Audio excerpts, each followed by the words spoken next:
ఆత్మల కన్నతండ్రి అయిన దేవునికి మొదటిగా క్రీస్తు ద్వారా కృతజ్ఞతా స్తోత్రాలు నేను చెల్లిస్తూ చేరివచ్చిన మీకందరికీ ప్రభు అయిన యేసు క్రీస్తు నామములో శుభములు వందనాలు నేను తెలియజేస్తూ ఉంటున్నాను. మానవుని యొక్క 6 సహజ కోరికలు. ఇది ఈ పాఠం కూడా మనం నేర్చుకోవాల్సిన పని ఉందా? మన కోరికల గురించి మనకెందుకు, దేవుని కోరికల గురించి చెబితే బాగుంటుంది కదా మనకి అని మీలో చాలామంది అనుకోవచ్చు. కానీ మానవుని కోరికలతో మన భవిష్యత్తు ముడిపడి ఉంది. ఎంతలా ముడిపడి ఉంది అంటే, కోరిక నెరవేర్చుకోవటం నెరవేర్చుకోకపోవటం అన్న దాని మీదే మానవుని యొక్క ఉద్వేగాలు ఆధారపడి ఉంటాయి, భవిష్యత్తు నిర్ణయాలు ఆధారపడి ఉంటాయి, ఆరోగ్యం ఆధారపడి ఉంటుంది, బలము బలహీనత ఆధారపడి ఉంటుంది. సఫలమైనటువంటి కోరిక కలిగిన వాళ్ళు ఒక రకంగా ఉంటారు, విఫలమైన కోరిక కలిగినటువంటి వాళ్ళు మరో రకంగా మారిపోతారు. కాబట్టి కోరికలకు సంబంధించి, అందున సహజ సిద్ధమైనటువంటి కోరికలకు సంబంధించి మానవులంగా మన కోరికల మీద మనకు అవగాహన ఎంతో అవసరమైంది. అందుకొరకే ఈ 6 కోరికలను ఒక 2 కోరికలను ఒక భాగంగా మనం నేర్చుకునే ప్రయత్నం చేద్దాం. ఓకే, మొదటిగా కోరికలను తీర్చుకోవటం అన్నది అది సహజ సిద్ధంగా ఉన్నవి గనక వీటినన్నింటినీ దేవుడే ఏర్పాటు చేశాడు అన్నటువంటి విషయం మనం గ్రహించాలి. ఇప్పుడు మీతో పంచుకొనబోయే ప్రతి కోరిక కూడా మానవునిలో దేవుడు పెట్టిన కోరికే. అది ప్రత్యేకంగా మనం కల్పించుకున్నది కాదు, మనం ఏర్పాటు చేసుకున్నవి కావు, లేదంటే సాతాను ప్రత్యేకంగా సృష్టించినవి కావు. సహజ సిద్ధంగా దేవుడు శరీరాన్ని ధరించుకున్న ప్రతి మనిషిలో కనబడేటటువంటి కోరికలు ఇవి. అందులో మొట్టమొదటిది జాగ్రత్తగా గుర్తుంచుకోండి, ఆకలి దప్పులు. ఆకలి దప్పులు అన్నది మొట్టమొదటి సహజ సిద్ధమైన కోరిక మానవులందరికీ. ఇక రెండవది, ఫస్ట్ నేను 6 కోరికల గురించి చెప్పేస్తాను, వాటిని మీకు ప్రకటన చేసిన తర్వాత మీకు ఒక పిక్చర్ వస్తుంది. రెండవది లైంగిక పరమైన కోరికలు. లైంగిక కోరికలు. మూడవది సాధించటం.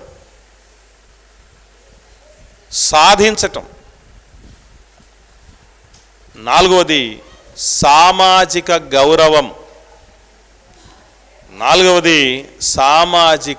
గౌరవం.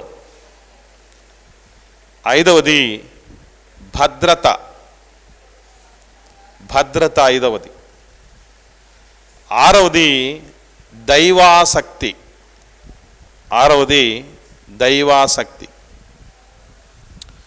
ఈ 6 విషయాల్లో ఈ సహజమైనటువంటి లక్షణాలు కోరికలు ఇవి. శరీరం ధరించుకున్న ఏ మనిషిలోనైనా వారిలో కులముతో, మతముతో, ప్రాంతముతో, వర్గముతో, చదువు యొక్క స్థాయితో, ఆర్థిక స్థాయితో, లింగముతో సంబంధము లేకుండా సహజ సిద్ధంగా ఉండేటటువంటి కోరికలు. వీటిలో ఒక్కొక్క దాని గురించి జాగ్రత్తగా ఆలోచిస్తూ ముందుకు సాగుదాం. మనం దేవుడి మాటలు ఎప్పుడు కూడా ఆ మాటలు కలగజేసినంత కంటే గొప్ప ప్రయోజనకరమైన ప్రయోజనాలు ఎవరూ చేకూర్చలేరు. చాలామంది గూగుల్ ఉంది కదా, మనకు భయం అవసరం లేదు, రూట్ తెలియకపోయినా గూగుల్ మ్యాప్ పట్టుకొని ఎక్కడికైనా పోవచ్చు, దేనికి అర్థం తెలియకపోయినా, దేని గురించి పూర్తిగా తెలియకపోయినా గూగుల్ ద్వారా మనం తెలుసుకోవచ్చు అనుకుంటారు. గూగుల్ అన్నిటికీ ఆన్సర్ చెప్పలేదు. ఎందుకనంటే ఆ గూగుల్ని కూడా కనిపెట్టింది అసంపూర్ణుడైన అపరిపూర్ణుడైన మానవుడే, మనిషే. చాలా స్పష్టంగా పరిశుద్ధ గ్రంథంలో దేవుడు చెప్తాడు. ఒక మంచి మాట చూద్దాం.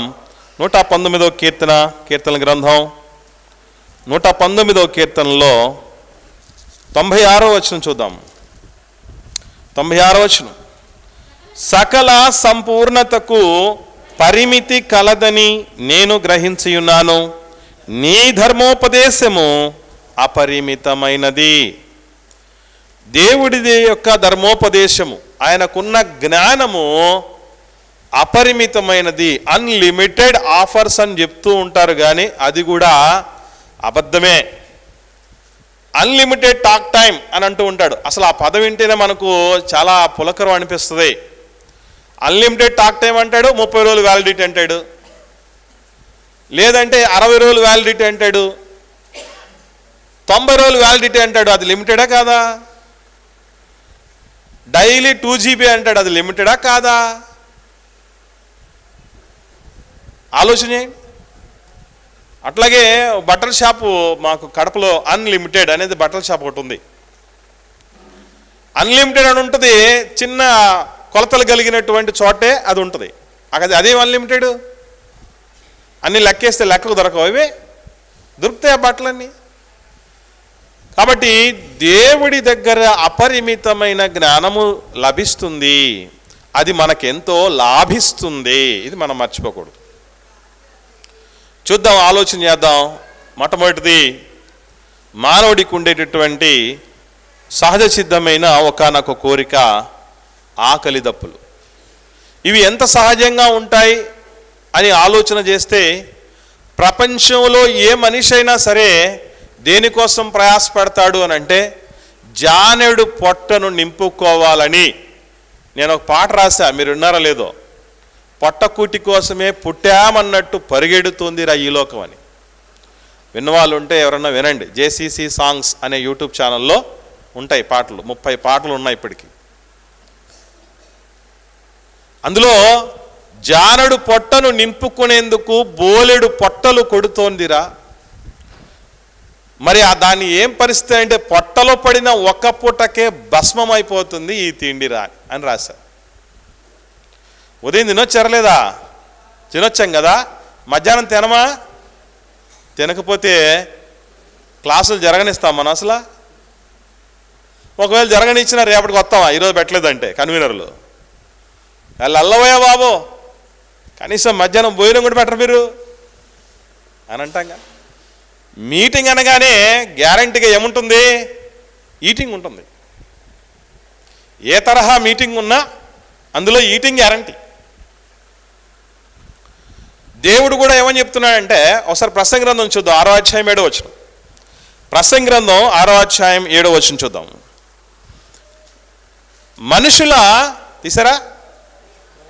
మనుషుల ప్రయాసమంతయు వారి నోటికే కదా, అయినను వారి నోరు సంతుష్టి పొందదు. మనుషుల ప్రయాసంతా కూడా నోటి కోసమేనంట. అందుకే అప్పుడప్పుడు మనకు భోజనం పెట్టి వడ్డించేటప్పుడు మాట చెప్తారు, సిగ్గుపడి తింటూ ఉంటే. ఎందుకంటే అతికితే గతకదా అన్నట్టు ఏదో కొంత ఉంది కదా, అందుకోసం సరిగా అంటి ముట్టనట్టుగా కొత్త వాళ్ళు ఏమనుకుంటారో ఏమోనని, మరి తిండిపోతో అది ఇది అనుకుంటారని కాస్త నైస్గా మనం అలా సింపుల్గా తింటూ ఉంటే ఏమంటారంటే, సిగ్గుపడకుండా తినండి, అసలు మనం ఎందుకయా కష్టపడేది, 5 వేళ్ళు నోట్లో పోవడానికి కదా అని చెప్తూ ఉంటారు. బాగా ఆలోచన చేయండి. మనిషి ప్రయాస, అందుకే కూటి కోసం కోటి విద్యలు అని నానుడి అనేది లోకంలోనికి బయలుదేరి వచ్చింది. అయితే ఈ సహజ సిద్ధమైనటువంటి కోరిక దేవుడి దగ్గరకు వచ్చిన తర్వాత కూడా అది సహజ సిద్ధమైన కోరిక అనగానే ఎక్కడైనా వ్యక్తమవుతుంది. అది గుర్తుపెట్టుకోండి. ఏ పరిస్థితుల్లోనైనా ఉంటుంది, ఎవరి దగ్గర ఉన్నా ఉండేది. అది పరిస్థితులను బట్టి, వాతావరణాన్ని బట్టి, వ్యక్తులను బట్టి మారిపోయేది కాదు, అది సహజ కోరిక. అందుకే ఆ రోజు ఇశ్రాయేల్ అందరూ పెద్ద చిన్న అన్న తేడా లేకుండా ఏడ్చారట. దేనికోసం ఏడ్చారట? మాకు మాంసం ఎవరు పెడతారు అని ఏడ్చారట కదా. మీకు రోజు ఇంట్లో ఒక పూట మాంసం పెడితే తినమా?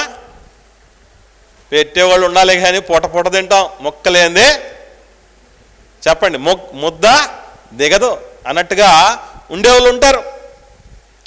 గమనించండి, ఆ రోజు దేవుడి దగ్గరకు వచ్చినప్పుడు వాళ్ళు ఏడ్చారు. మళ్ళీ అన్నీ గుర్తుకొచ్చేటివన్నీ ఏంటి? వాళ్ళ స్వీట్ మెమరీస్ అన్నీ ఏంటి? కూరాకులు, కొత్తిమీర, కరేపాకు, ముల్లంగి, మొత్తం మెనూ చెప్తున్నారు. మార్కెట్లో ఉండేటువంటి మెనూ అంతా వాళ్ళు గుర్తొచ్చేస్తుందంట.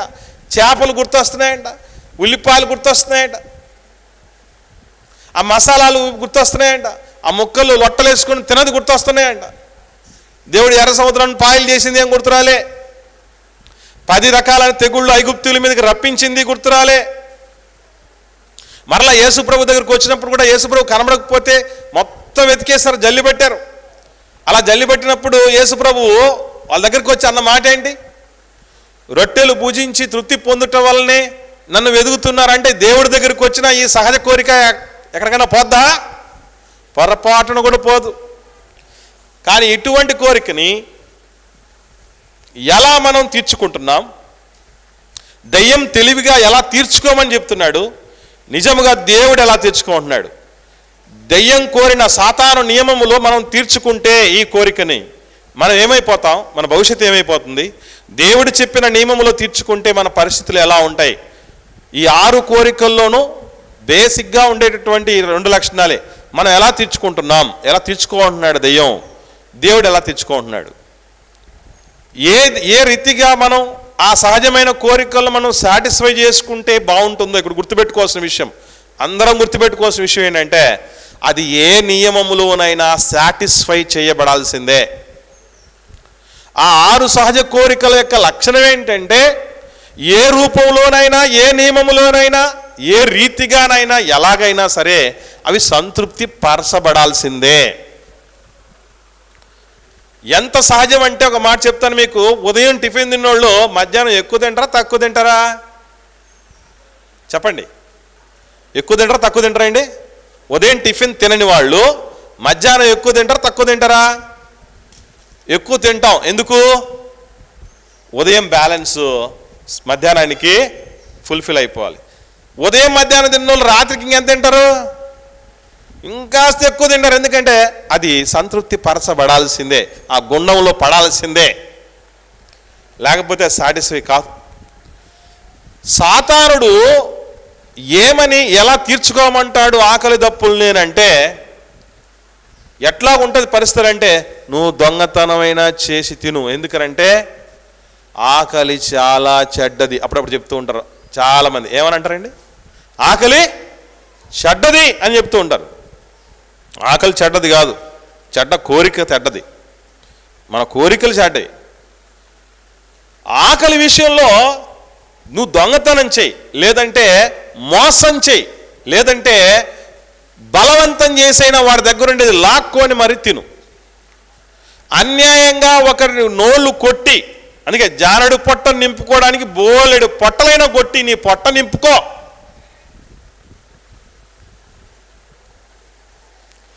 ఎలాగైనా సరే అది నీత జాత, మంచ చెడ, న్యాయమా అన్యాయమా, ధర్మమా అధర్మమా, నువ్వు ధర్మపేటలో ఉన్నా కూడా ధర్మం గురించి ఆలోచన చేయొద్దు. ఖచ్చితంగా ఆకలి దప్పులు మాత్రం ఎట్టు పెడితే అటైనా తీర్చేసుకో అని దయ్యం ఏం చేస్తుందంటే ఈ సహజ సిద్ధమైన ఆకలిని తీర్చుకోమని ప్రేరేపిస్తూ ఉంటాడు. మీరు ఈరోజు గమనించండి, తిండి తింటున్న ప్రతి ఒక్కరూ, ఆకలి దప్పులు తీర్చుకుంటున్న ప్రతి ఒక్కరూ న్యాయంగానే సంపాదించుకొని తింటున్నారా? మోసం చేసేవాళ్ళు, బలవంతం చేసేవాళ్ళు, కొట్టి తినేవాళ్ళు, దొంగతనం చేసి తినేవాళ్ళు ఎంతమంది లేరు?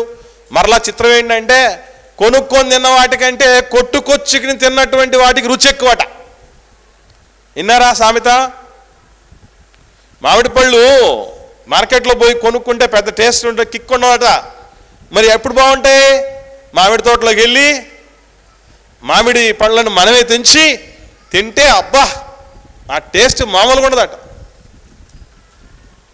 అలా తయారు చేసేసాడు దెయ్యం. కానీ గుర్తుపెట్టుకోండి, దైవ నియమములో నిజముగా దేవుని పిల్లలు ఎలా తీర్చుకోవాలి ఆకలి దప్పికలు అంటే దేవుడు చెప్తున్నాడు. మనం వాక్యపట్నం చదివాం, చూద్దాం. ఇప్పుడు తెస్సలోనికైలకు రాసిన 2వ పత్రిక 3వ అధ్యాయం 10, 11, 12 వచనాలు చూద్దాం.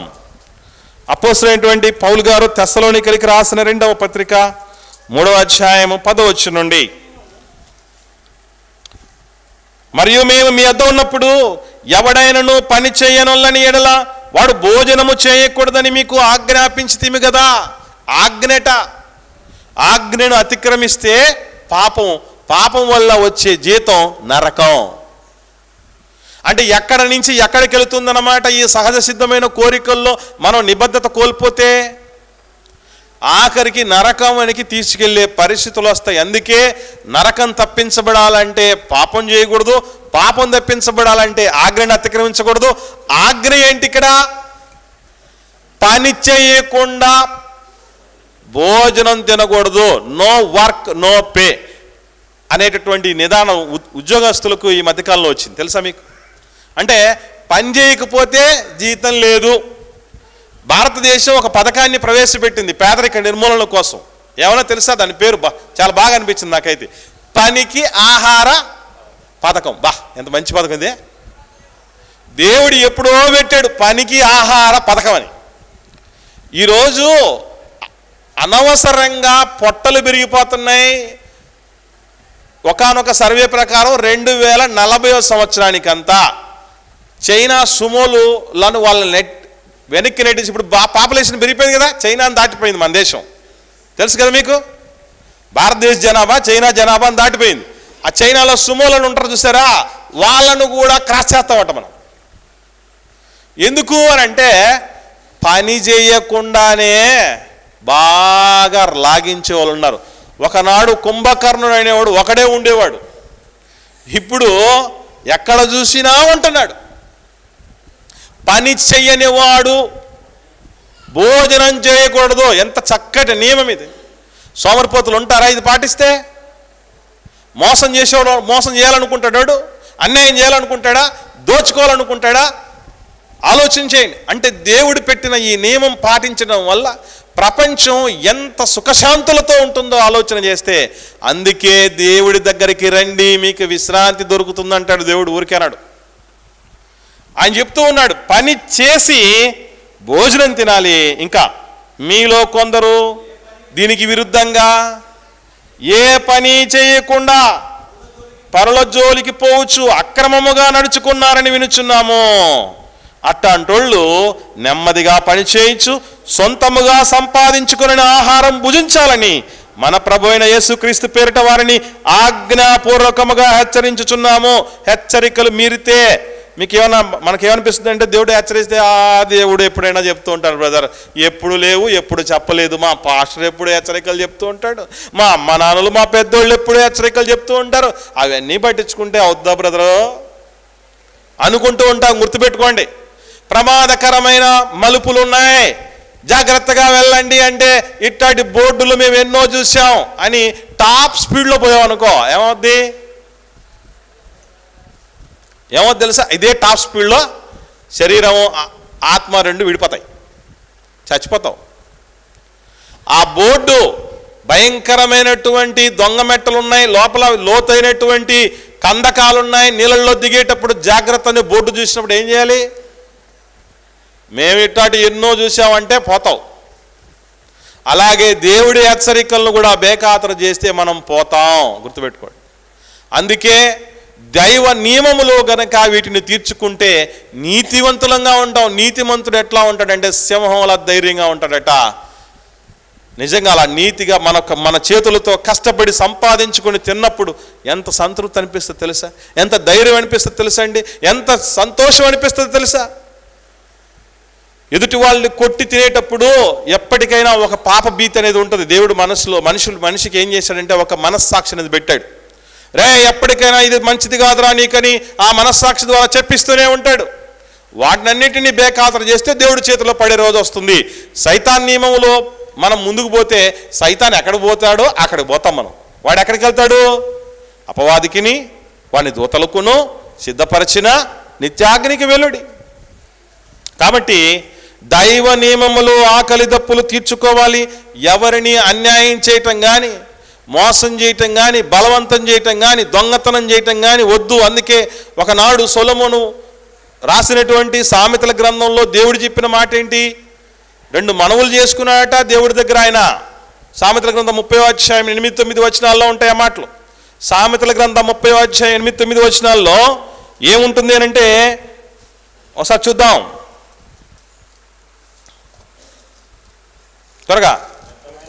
వ్యర్థమైన వాటిని అబద్ధాలను నాకు దూరంగా ఉంచు తండ్రి, పేదరికమునైనా ఐశ్వర్యమునైనా నాకు దయచేయద్దు, తగినంత ఆహారం ఇవ్వు, తగినంత ఆహారం ఇవ్వు, నేను కష్టపడతా. మీకు చాలామందికి తెలియనటువంటి విషయం ఏంటంటే ఈ సహసిద్ధమైనటువంటి కోరిక నెరవేర్చుకునేటప్పుడు దేవుడి మీద ఆధారపడు, పక్షులను చూడు, వాటిని చూడు, వీటిని చూడని చెప్తూ ఉంటారే. అవి విత్తవు, కోయవు, కొట్లలో కూర్చుకోవని చెప్తూ ఉంటారు కదా. మరి మేమేం పని చేయం బ్రదర్, ఇంట్లోనే కూర్చొని ఉంటాం, దేవుడు ఏమన్నా భూపెడతారా మనకు అని మాట్లాడే వాళ్ళు కూడా కొంతమంది ఉంటారు. గుర్తుపెట్టుకోండి, వాళ్ళందరూ తెలుసుకోవాల్సిన విషయం ఏంటంటే పక్షి కూడా దేవుడు నాకు ఆహారం ఇస్తాడు, గింజలు ఇస్తాడని లేదా పురుగుల్ని ఇస్తాడని గూట్లోనే కూర్చొని ఉంటుందా? ఏం చేస్తుంది అది? తెల్లారే లేచి గూటిని వదిలి లోకంలోకి పోతుంది. ఇది మానవ ప్రయత్నం చేయాలి, తర్వాత దేవుడు చూస్తాడు. కష్టపడమన్నాడు కదా, కష్టపడాలి. పక్షి కూడా దేవుడే పోషిస్తాడని చెప్పేసి గూట్లోనే కూర్చోదు, గూట్లోకి డోర్ డెలివరీ కావు. దేవుడిచ్చేటువంటి గింజలు కానీ, ఆహారం కానీ, పురుగులు కానీ, ఇలాంటి లాజిక్లన్నీ దేవుడి దగ్గర చాలా బాగా పనిచేస్తాయి మనిషికి. ఏమండి? కాబట్టి గమనించండి ప్రియులారా, బీదనై దొంగిలి నీ నామానికి అవమానం తెస్తానేమో, వద్దు, ఈ నియమము నాకొద్దు. నా ఆకలి దప్పులు తీర్చుకోవటానికి నేను దొంగతనం చేసే పరిస్థితి కానీ, మోసం చేసే పరిస్థితి కానీ, అన్యాయం చేసే పరిస్థితి కానీ, దోచుకునే పరిస్థితి కానీ నాకు వద్దయ్యా అని ప్రార్థన చేశాడు ఆ రోజు భక్తుడు. అది చాలా బాగుంటుంది. ఎంత ధైర్యంతో ఉంటాం, ఎంత సంతోషంగా ఉంటాం, ఎంత ఆనందంగా ఉంటాం, ఎవరికైనా జవాబు చెప్పడానికి ఉంటాం. అబ్బో, ఆ బలిపే వేరు, కష్టపడి సంపాదించుకొని తింటూ ఉంటే. కానీ మోసం చేసి తింటూ ఉన్న పరిస్థితుల్లో ఏమనిపిస్తుంది? ఎప్పటికైనా బిక్కుబిక్కుమనేటువంటి జీవితాలు ఉంటాయి. ఒకవేళ మన కష్టం చేసుకొని మనమే సంపాదించుకొని తింటూ ఉన్నప్పుడు ఎవడైనా క్వశ్చన్ చేసినా కూడా రమ్మను అంటాం తప్ప భయపడం.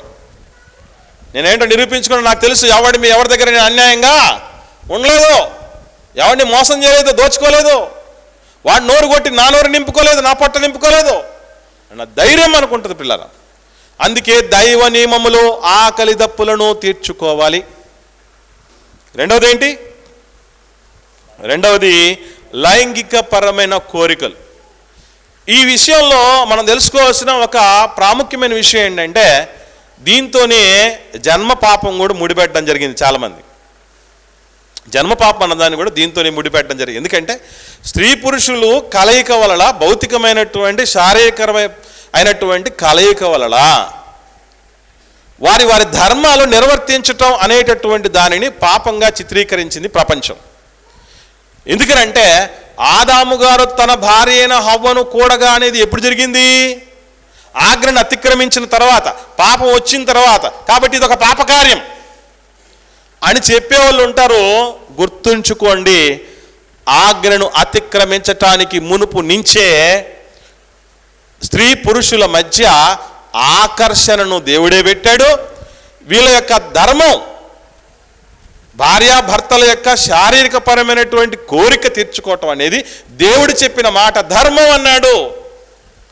అలా ధర్మం నిర్వర్తించుకోవడానికి వారిరువురు ఏకమయ్యేటటువంటి కార్యాన్ని ఘనమైందన్నాడు. అంత మాత్రమే కాదు, ఆదికాండం 1వ అధ్యాయంకి వద్దాం. ఆజ్ఞను అతిక్రమించడానికి మునుపు నుంచే ఏం పెట్టాడో దేవుడు ఒక్కసారి 28వ వచనం చూద్దాం. ఆదికాండం 1వ అధ్యాయము 28వ వచనం.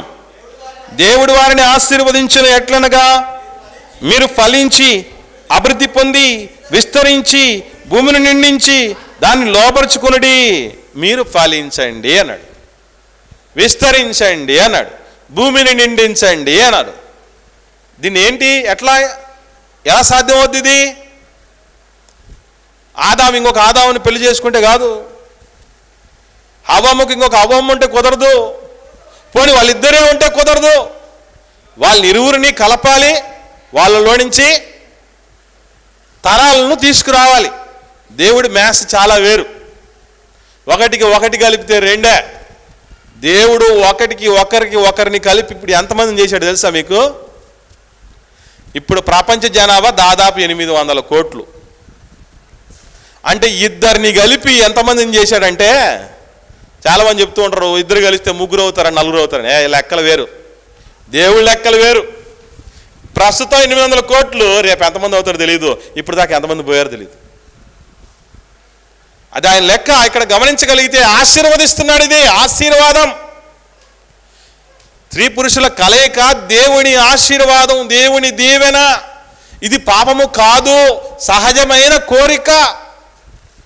ఈ మాట చెప్పిన తర్వాత చాలామంది ఏమంటారంటే, బ్రదర్ అప్పుడు మానవులందరిని ఉద్దేశించి కామన్గా చెప్తున్నాడు, సాధారణమైనటువంటి స్టేట్మెంట్ అది మనుషుడు పుట్టక ముందే చెప్పింది అన్నట్టు తీసుకోకూడదు అని అంటారు. ఓకే, బాగుంది. 3వ అధ్యాయానికి వద్దాం. హవ్వమ్మతో దేవుడు ఏమని మాట్లాడుతున్నాడో ఒకసారి చూడగలిగితే, ఆదికాండము 3వ అధ్యాయము 16వ వచనం. ఆయన స్త్రీతో నీ ప్రయాసమును నీ గర్భవేదనను మిక్కిలి హెచ్చించెదను, వేదనతో పిల్లలను కందువు, నీ భర్త ఎడల నీకు వాంఛ కలుగును, అతడు నిన్ను ఏలును అని చెప్పెను. ఇక్కడ బాగా ఆలోచన చేయండి. నీ గర్భవేదనను నేను మిక్కిలి హెచ్చిస్తానంటే ముందు గర్భవేదన ఉందనా లేదనా? గర్భవేదనను నేను మిక్కిలి హెచ్చిస్తానంటే ముందు ఉన్నదే. ఇప్పుడు ఏమైపోయింది? సౌండ్ పెంచానని అర్థం. ముందు యాంప్లిఫైర్లోంచి సౌండ్ బాక్స్లో నుంచి సౌండ్ వస్తుంది, ఇప్పుడు ఏమైంది? పెంచాడు. అంటే ముందు ఉన్నదే అది. అంటే గర్భవేదనలు అనేవి, అంటే బిడ్డలు కలగాలనేటువంటి పరిస్థితి అంతా కూడా ఎప్పటి నుంచి ఉంది? దేవుడిది ముందు నుంచే ఏర్పాటై ఉంది. కాబట్టి మీరు గమనించాల్సిన విషయం ఒకటే గుర్తుపెట్టుకోండి ప్రియులారా, స్త్రీ పురుషుల కలయిక అనేది, మరి ముఖ్యంగా భార్యాభర్తల కలయిక అనేది పాపం కాదు. ఈ మధ్యకాలంలో భయంకరమైన బోధలు కొన్ని వస్తున్నాయి. అవి ఏంటి అని అంటే, ఒక స్త్రీ బహిష్టైనప్పుడు, అంటే డేట్ అయినప్పుడు, బెన్సెస్ అయినప్పుడు, ఋతుస్రావం కలిగినప్పుడు చర్చికి రాకూడదు, బల్ల తీసుకోకూడదు, బైబిల్ చదవకూడదు. ఇంకో ఈ మధ్యకాలంలో ఒకడైతే హిందువులకు సంబంధించినటువంటి స్టేట్మెంట్ ఒకటి ఇచ్చాడు. ఏమనంటే, స్త్రీ అట బహిష్ట అయినప్పుడు భర్తలకు వండి పెడితే వాళ్ళు శాపగ్రస్తులు అవుతారట భర్తలు. ఇంకా ఒకటి కాదు, 2 కాదు, రకరకాల వచ్చే జనంలో పందులు పుడతారని ఒకటి చెప్పాడు. ఉన్న జన్మ కోసమే తెలియదు చాలా, మళ్ళీ ఇంకా తర్వాత జన్మల గురించి అట. సరే, ఏది ఏమైనా గుర్తుపెట్టుకోవాల్సిన విషయం ఏంటంటే, ఈ సహజ సిద్ధమైనటువంటి కోరిక సైతానుడు ఏ విధంగా నెరవేర్చుకోమని మనల్ని పూరుకొల్పుతాడంటే, బలవంతం చేయి, వ్యభిచారం చేయి, జారత్వం చేయి. జీవితం చాలా చిన్నది, అందులో యవ్వనం ఇంకా చిన్నది, బాగా ఎంజాయ్ చేయి, నువ్వు చూడని ఏ రుచులను వదిలిపెట్టద్దు అని సాతానుడు ప్రేరేపణ ఎప్పుడూ చేస్తూ ఉంటాడు. చిత్రమైన విషయం ఏంటంటే, అట్ట వ్యభిచారం చేసినటువంటి ఇశ్రాయేల్ అందరినీ మరుసటి రోజు తెల్లవారికి ఉరిదీసేస్తాంరా 30,000 మందిని అని రాత్రే వార్త వచ్చేస్తుంది ఇశ్రాయేల్ సమాజం మధ్యకి. అయినా కూడా సిగ్గురాదు. ఒకడు ఏం చేస్తాడు? మోయాబురాల స్త్రీలని కొజ్జి అనేటటువంటి అమ్మాయిని తీసుకెళ్ళిపోతాడు గుడారంలోకి. అంటే నువ్వు చచ్చినా పర్లేదు, ఈ కోరికను మాత్రం నీ ఇష్టం వచ్చినట్టుగా తెచ్చుకో. అందుకే ఈ మధ్యకాలంలో అమ్మాయిల్లో కానీ అబ్బాయిల్లో కానీ గుణవంతులు దొరకడంలా ధనవంతులు దొరుకుతున్నారు, విద్యావంతులు దొరుకుతున్నారు, సౌందర్యవంతులు దొరుకుతున్నారు. కానీ గుణము కలిగిన వాళ్ళు. ఒక పురుషుని ఆ రోజు రెబ్బకమ్మ గురించి దేవుడు చెప్పినటువంటి మాట ఏంటో తెలుసా? ఆమె కన్య, ఏ పురుషుడు ఆమెను ముట్టలేదు అని రాయబడింది. అట్లాంటి వాళ్ళు లోకంలో ఇప్పుడు కరువు అయిపోయారు. ఆడవాళ్ళు కరువు అయిపోయారు, మగవాళ్ళు కరువు అయిపోయారు. ఇదంతా అంటే ఇది సహజంరా. అంటే మనిషికి దయ్యం ప్రేరణ ఎలా ఉంటుందో చెప్పమంటారు పిల్లరా? ఒకసారి ఆలోచన చేయండి. జీవితం ఈ మాట ఈ పోలిక చెప్పిన తర్వాత మీకు కూడా అవును కదా అనిపిస్తుంది. జీవితం ఐస్ క్రీమ్ లాంటిది, తిన్నా కరిగిపోద్ది, తినకపోయినా కరిగిపోద్ది. ఇప్పుడు అలాంటప్పుడు ఏం చేస్తే బాగుంటుంది చెప్పండి? తింటే పోలా, అంతే కదా. దేవుడు కూడా తినమన్నాడు, తినొద్దని ఏం చెప్పలే. కాకపోతే ఏ రీతిగా తినొద్దో చెప్పాడు, ఏ రీతిగా సంతృప్తి పరుచుకోవద్దో చెప్పాడు. దానిని పక్కన పెట్టి దెయ్యం ఏం చేస్తాడంటే, చూడండి యవనస్తులందరూ ఎట్లా తయారవుతున్నారో దేవుడు చెప్తున్నాడు. చూద్దాం 5వ అధ్యాయం సామెతల గ్రంథం 5వ అధ్యాయం 8వ వచనం నుండి చూద్దాం. జాగ్రత్తగా చూడండి. నిజంగా ఇవన్నీ మనకెంతో ఆవశ్యకమైనటువంటి మెలకువలు ప్రియులారా.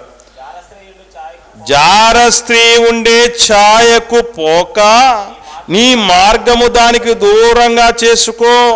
దాని ఇంటి వాకిటి దగ్గరకు వెళ్ళొద్దు.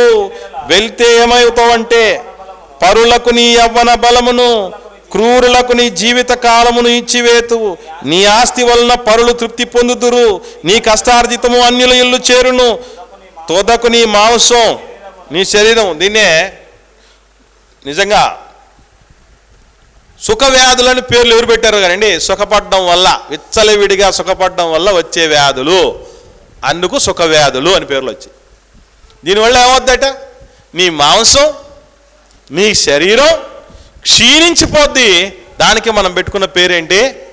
ఎయిడ్స్ రోగం అని. అలా క్షీణించిపోయిన తర్వాత ఏమనుకుంటావట? 12వ వచనం, అయ్యో ఉపదేశము నేనెట్లు త్రోసివేసి తిని మానవుడి 6 సహజ కోరికలనే పాఠమును వించినే. తర్వాత కూడా ఎందుకు మీకు ఎంత రికార్డింగ్ చేస్తున్నాం అనుకుంటున్నారు? రేపు ఇంకొకరు కూడా, నేను కూడా ఒకవేళ ఈయన చెప్పినోడిని కనుక నేను తప్పుదారు పోయాను అనుకోండి, చెప్పి తినే అనుకోవాలి, నేను మీరు వించినే అనుకోవాలి. మీరు వీటిని ఏం చేస్తాం?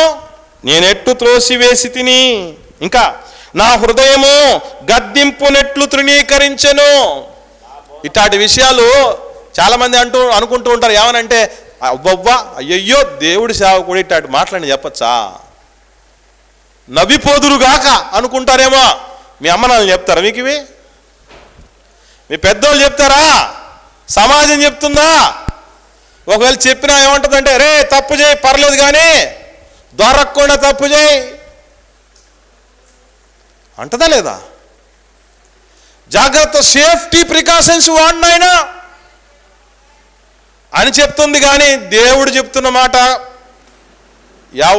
ఎవడైనా స్ట్రైట్ ఫార్వర్డ్ ఆయన మాట, ఆయన తరపునున్న దైవజనుల మాట కూడా ఎట్లా ఉంటుందంటే అట్లాగే ఉంటుంది. మసిపూసి మారేడికాయ చేసేటువంటి తీయని మాటలు చెప్పేటువంటి పరిస్థితులు ఉండవు దేవుడి మాటల దగ్గర. చూద్దాం, కింద చూద్దాం ఏమనుందో. నా బోధకుల మాట నేను వినకపోతిని, నా ఉపదేశకులకు నేను చెవియొగ్గలేదు. ఎవరు చెప్పలేవండి? ఎవరు చెప్పాలట? బోధకులు, ఉపదేశకులు చెప్పాలట. ఎందుకంటే వాళ్ళు కూడా చెప్పకపోతే ఎవరు చెప్పరండి. ప్రపంచం అంతా ఎట్లా తయారైపోయిందంటే ఇప్పుడు ఈ విషయంలో తేలు కొట్టిన దొంగలైపోయింది. వాళ్ళు కూడా ఎందుకు చెప్పరు అని అంటే, వీళ్ళు కూడా దొంగలు అంటారు. మళ్ళీ ఈ ఊర్లో ఒక ఆవిడ, ఆ ఊర్లో ఇంకొక ఆవిడే, 2 ఇల్లులు. ఆయనకి 2 పిల్లలు కాదు, పిల్లలు. ఇట్లాంటి వాళ్ళు ఎంతమంది తయారయ్యారు? ఇదో వ్యభిచారం. బైబిల్ గ్రంథంలో దేవుడు చెప్పినటువంటి మాట, ప్రతి వాడికి సొంత భార్య ఉండాలి, భార్యలు కాదు. ప్రతి స్త్రీకి సొంత భర్త ఉండాలి, భర్తలు కాదు, సమరయ స్త్రీకి ఉన్నట్టు. దేవుడు ఇవన్నీ ఎందుకు చెప్తున్నాడంటే, కోరిక పెట్టింది ఆయనే, తీర్చుకోవడానికి ఒక దారి చూపింది, మార్గము చూపించింది, రాజమార్గము చూపించింది ఆయనే. ఇది తెలియక చాలామంది ఏదో ఉందనుకుంటున్నారు. ఉంది, కనిపించని గొయ్యి, దాని వలన కలుగు ఫలము ముసిడి పండంత చేదు. ఒకడు తన ఒడిలో నిప్పులుంచుకుంటే కాలుతుంది, ఎదుటివారి భార్యను ముట్టువాడు అలాగే నశిస్తాడు. అంటే నిప్పుతో చెలగాటం ఆడొద్దని చెప్పాడు దేవుడు ఎప్పుడో. సహజ సిద్ధమైన కోరికే. దాన్ని ఎలా తీర్చుకోవాలంటున్నాడు తెలుసా? కిందికి వస్తే చూడండి ఏమంటున్నాడు, 15వ వచనం. నీ సొంత కుండలోని నీళ్లు పానం చేయి, నీ సొంత బావిలో ఉబుకు జలమును త్రాగు, నీ ఊటలు బయటికి చెదరిపోదగునా, వీధులలో అవి నీటి కాలువలుగా పారదగునా, అన్యులు నీతో కూడా వాటిని అనుభవించకుండా అవి నీకే ఉండవలెను కదా. అంటే ఏం చెప్తున్నాడు దేవుడు ఇక్కడ? కొండ, ఊట, ఇవి ఏ పోలికలు అనుకుంటున్నారు తెలుసా మీకు? పరిశుద్ధ గ్రంథంలో దేవుడు ఒక పురుషుడికి అప్పగించబడిన భార్యను పోల్చిన పద్ధతులు ఇవి తెలుసా? దేవుడు పోల్చిన పద్ధతులు.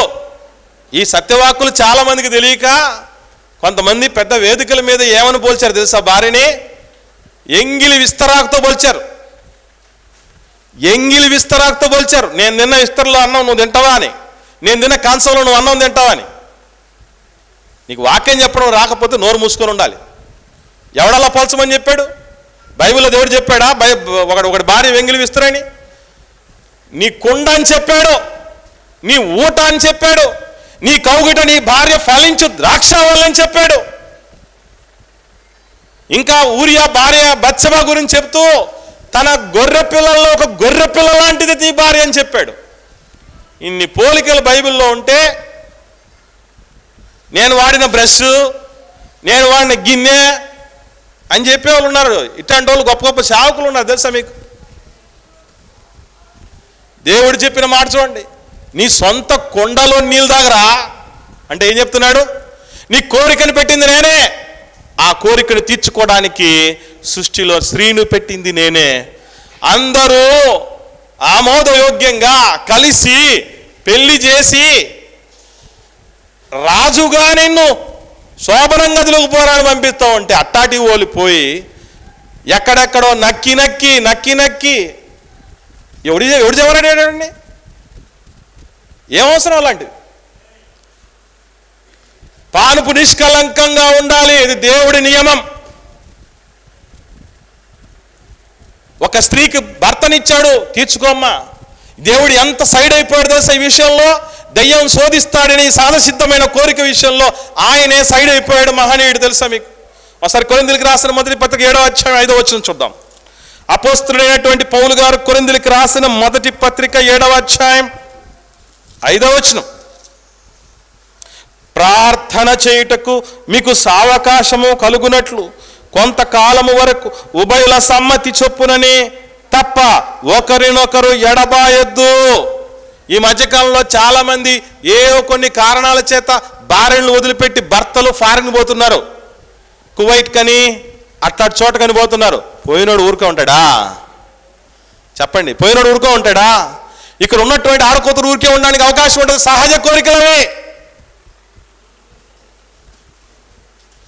దేవుడు అందుకే చెప్తాడు, నేడైనను రేపైనను ఒకనొక పట్టణానికి వదిలిపెట్టి వెళ్ళే పరిస్థితి పెట్టుకోవద్దురా. మీరు ఎక్కువ కాలం దూరంగా ఉండకూడదు. భార్యాభర్తలు మీరు దగ్గరగా ఉండాలి. ఎందుకనంటే కింది చదివితే ఏముందో చూడండి. మనసు నిలుపలేకపోయిన ఎడల పోయినప్పుడు సాతాను మిమ్మల్ని శోధిస్తాడు. సాతాను మిమ్మల్ని శోధిస్తాడు. వాడు శోధించే విషయాలు ఎట్లా ఉంటాయంటే చాలా మందికి తెలియక భర్తలో భార్యలో గొడవ పెడితే దూరం పెడతారు. భర్తను దూరం పెట్టే భార్యలు ఉన్నారు, భార్యను దూరం పెట్టే భర్తలు ఉన్నారు. ఇట్లాంటి టైంలోనే దెయ్యంగాడు పక్కనే కూర్చొని ఏమని చెప్తాడంటే, చూడు మీ ఆవిడ నిన్ను ఒక్కసారి కూడా పట్టించుకోలేదు కదా, నువ్వు ఇంత బాగున్నా కూడా, ఇంత బలవంతుడివి, ఇంత శక్తివంతుడు, ఇంత సంతృప్తి పరిచేవాడు, ఇంతగా ఆనందపరిచేవాడు, నువ్వు ఇంత బాధ్యతగా ఉన్నాడు, ఇంత ప్రేమగా ఉన్నాడు, నేను అసలు పట్టించుకోడు. చూడేసావా ఆ పక్కింటి అమ్మాయి ఎన్ని రోజుల నుంచి నేను చూస్తుందో తెలుసా? ఒక్కసారి అమ్మాయి వైపు చూడు, అసలు ఈ సెలక్షన్ ఇది కరెక్ట్ కాదురా, ఆ అమ్మాయి కరెక్టు అన్నప్పుడు వీడు కనెక్ట్ అవుతాడు. ఇంట్లో ఉండే భార్య కూడా అంతే. ఎప్పుడైనా మీ ఆయన నీతో ఇంత మృదుగా మాట్లాడా, మంచిగా మాట్లాడా, నిన్ను గౌరవించాడా, నిన్ను పొగిడా, వాడు ఎప్పుడు నేను పొగుడుతూ ఉంటాడు, వాడే నీకు కరెక్ట్ అయితే వాడికి కనెక్ట్ అయిపోతావు అంతే. దేవుడు చెబుతున్న మాటలు ఎంత ప్రాక్టికల్, అక్షర సత్యం తెలుసా ప్రియులారా? ఈ సహజమైన కోరికలు తీర్చుకోవడానికి భార్య భర్తల బంధాన్ని దేవుడు ఏర్పాటు చేశాడు. ఈ బంధం ఏర్పాటు అయిన తర్వాత కూడా చెడిపోవడానికి అవకాశం ఉంది. అందుకే దూరంగా ఉండొద్దు అని చెప్పాడు. ఈ మాటలు వింటున్న వాళ్ళు మీలో ఎవరైనా ఇట్లాంటి పిచ్చి వేషాలు వేసే వాళ్ళు ఉంటే లెంపలేసుకొని బాగుపడండి, లేదంటే జీవితాలు నాశనం అయిపోతాయి, గ్యారంటీగా నాశనం అయిపోతాయి. దేవుడు చెప్పిన మాట, దేవుడికి వేరుగా మనం ఏమీ చేయలేమట. అందుకే గుర్తుపెట్టుకోండి, దైవ నియమములో ఈ యొక్క లైంగిక కోరికలను ఎలా తీర్చుకోవాలి? మనం వివాహము ద్వారా నెరవేర్చుకోవాలి, భార్యాభర్తలు అయ్యి నెరవేర్చుకోవాలి. అందున మరలా భార్య భర్తకును భర్త భార్యకును వారి వారి ధర్మాలు నెరవేర్చాలి అన్నాడు. తెలియదు చాలామందికి, ధర్మాలంటేనే తెలియదు. ధర్మాలంటే అర్థం ఏంటంటే నీ భార్య తప్ప అది ఎవరూ చేయకుండా ఉండాలి. భోజనం ఎవడైనా చేసి పెడతాడు, బట్టలు ఎవడైనా ఉతికి పెడతాడు, ఇల్లు చిమ్మటం ఎవడైనా చేస్తాడు, కాపురం చేయడం ఏ రోజు చేస్తారా చెప్పండి? ఈ మాటలు మీకు కట్టుగా అనిపించవచ్చు, కానీ సత్యాలు, వాస్తవం ఎట్లా అనిపిస్తుంది మనిషికి? చేదుగా అనిపిస్తుంది, కానీ అది నిజం. మేలు చేస్తుంది, అది ఆరోగ్యాన్ని ఇస్తుంది, ఆయుష్ను పెంచుతుంది. దేవుడి నియమములో సంతోషపడమని చెప్తున్నాడు. సంతోషకరంగా కష్టపడి సంపాదించుకో, సంతోషకరంగానే వివాహము దైవ నియమములో చేసుకొని, ప్రభువునందే చేసుకొని, మీ ధర్మాలు నెరవేర్చుకొని, మీ కోరికలు తీర్చుకొని, అందులో భాగంగానే నా కోరికను కూడా మీరు తీర్చండి అని దేవుడు గర్భఫలాలను కూడా ఇస్తున్నాడు ఆ ప్రక్రియలోనే. ఎంత మహనీయుడు దేవుడు, ఎంత మహానుభావుడు, మన మనసు ఎరిగినటువంటి వాడు, మనకు చాలిన దేవుడైన.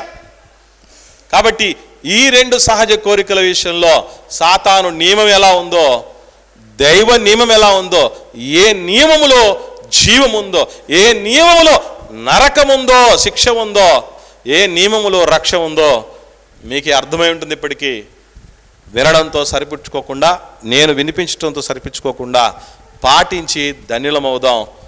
దేవుడి కాపుదల, భద్రత, ఆశీర్వాదాలకు పాత్రలమవుదాం. మూడవది సాధించటం.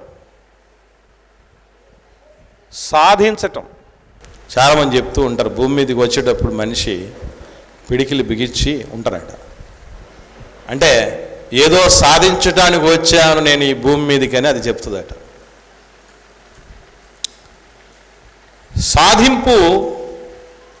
సాధించటం అంటే ఒక లక్ష్యం, ఒక గమ్యం,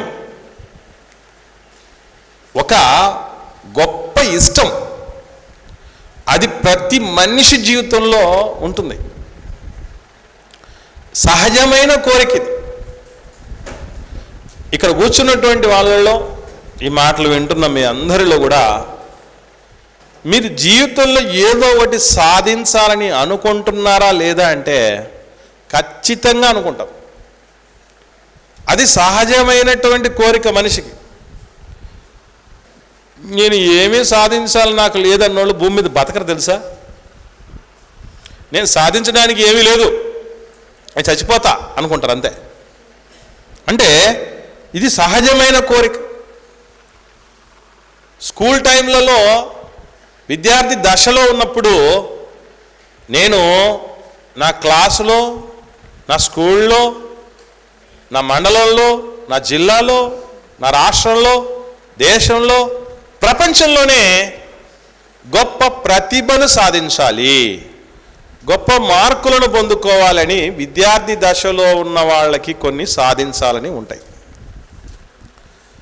స్త్రీ కూడా ఒక చిన్న వయసులో ఉన్నటువంటి పిల్లలు ఆడుకునేటటువంటి ఆటల్లో మీరు చూస్తే పెద్దవాళ్ళ చెప్పులు వేసుకుంటారు పిల్లలు. గమనించారా మీరు? పెద్దవాళ్ళ చెప్పులు వేసుకుంటారు, టవల్ తీసి పైట్లాగా వేసుకుంటారు అమ్మాయిలు. అబ్బాయి నాన్న పోస్టు అంటే నాన్నలాగా యాక్ట్ చేస్తాడు, భర్తలాగా యాక్ట్, సార్ లాగా యాక్ట్ చేయాలని చూస్తాడు. వాడు ఎందుకు అట్లా చేయాలనుకుంటారంటే వాడికి ఒకటి సాధించాలని ఆ చిన్న మదర్లోనే ఉంటుంది. ఏమనంటే మేము పెద్దలం అయిపోవాలని. మేము పెద్దలు అయిపోయి దాన్ని సాధించుకోవాలనుకుంటాం.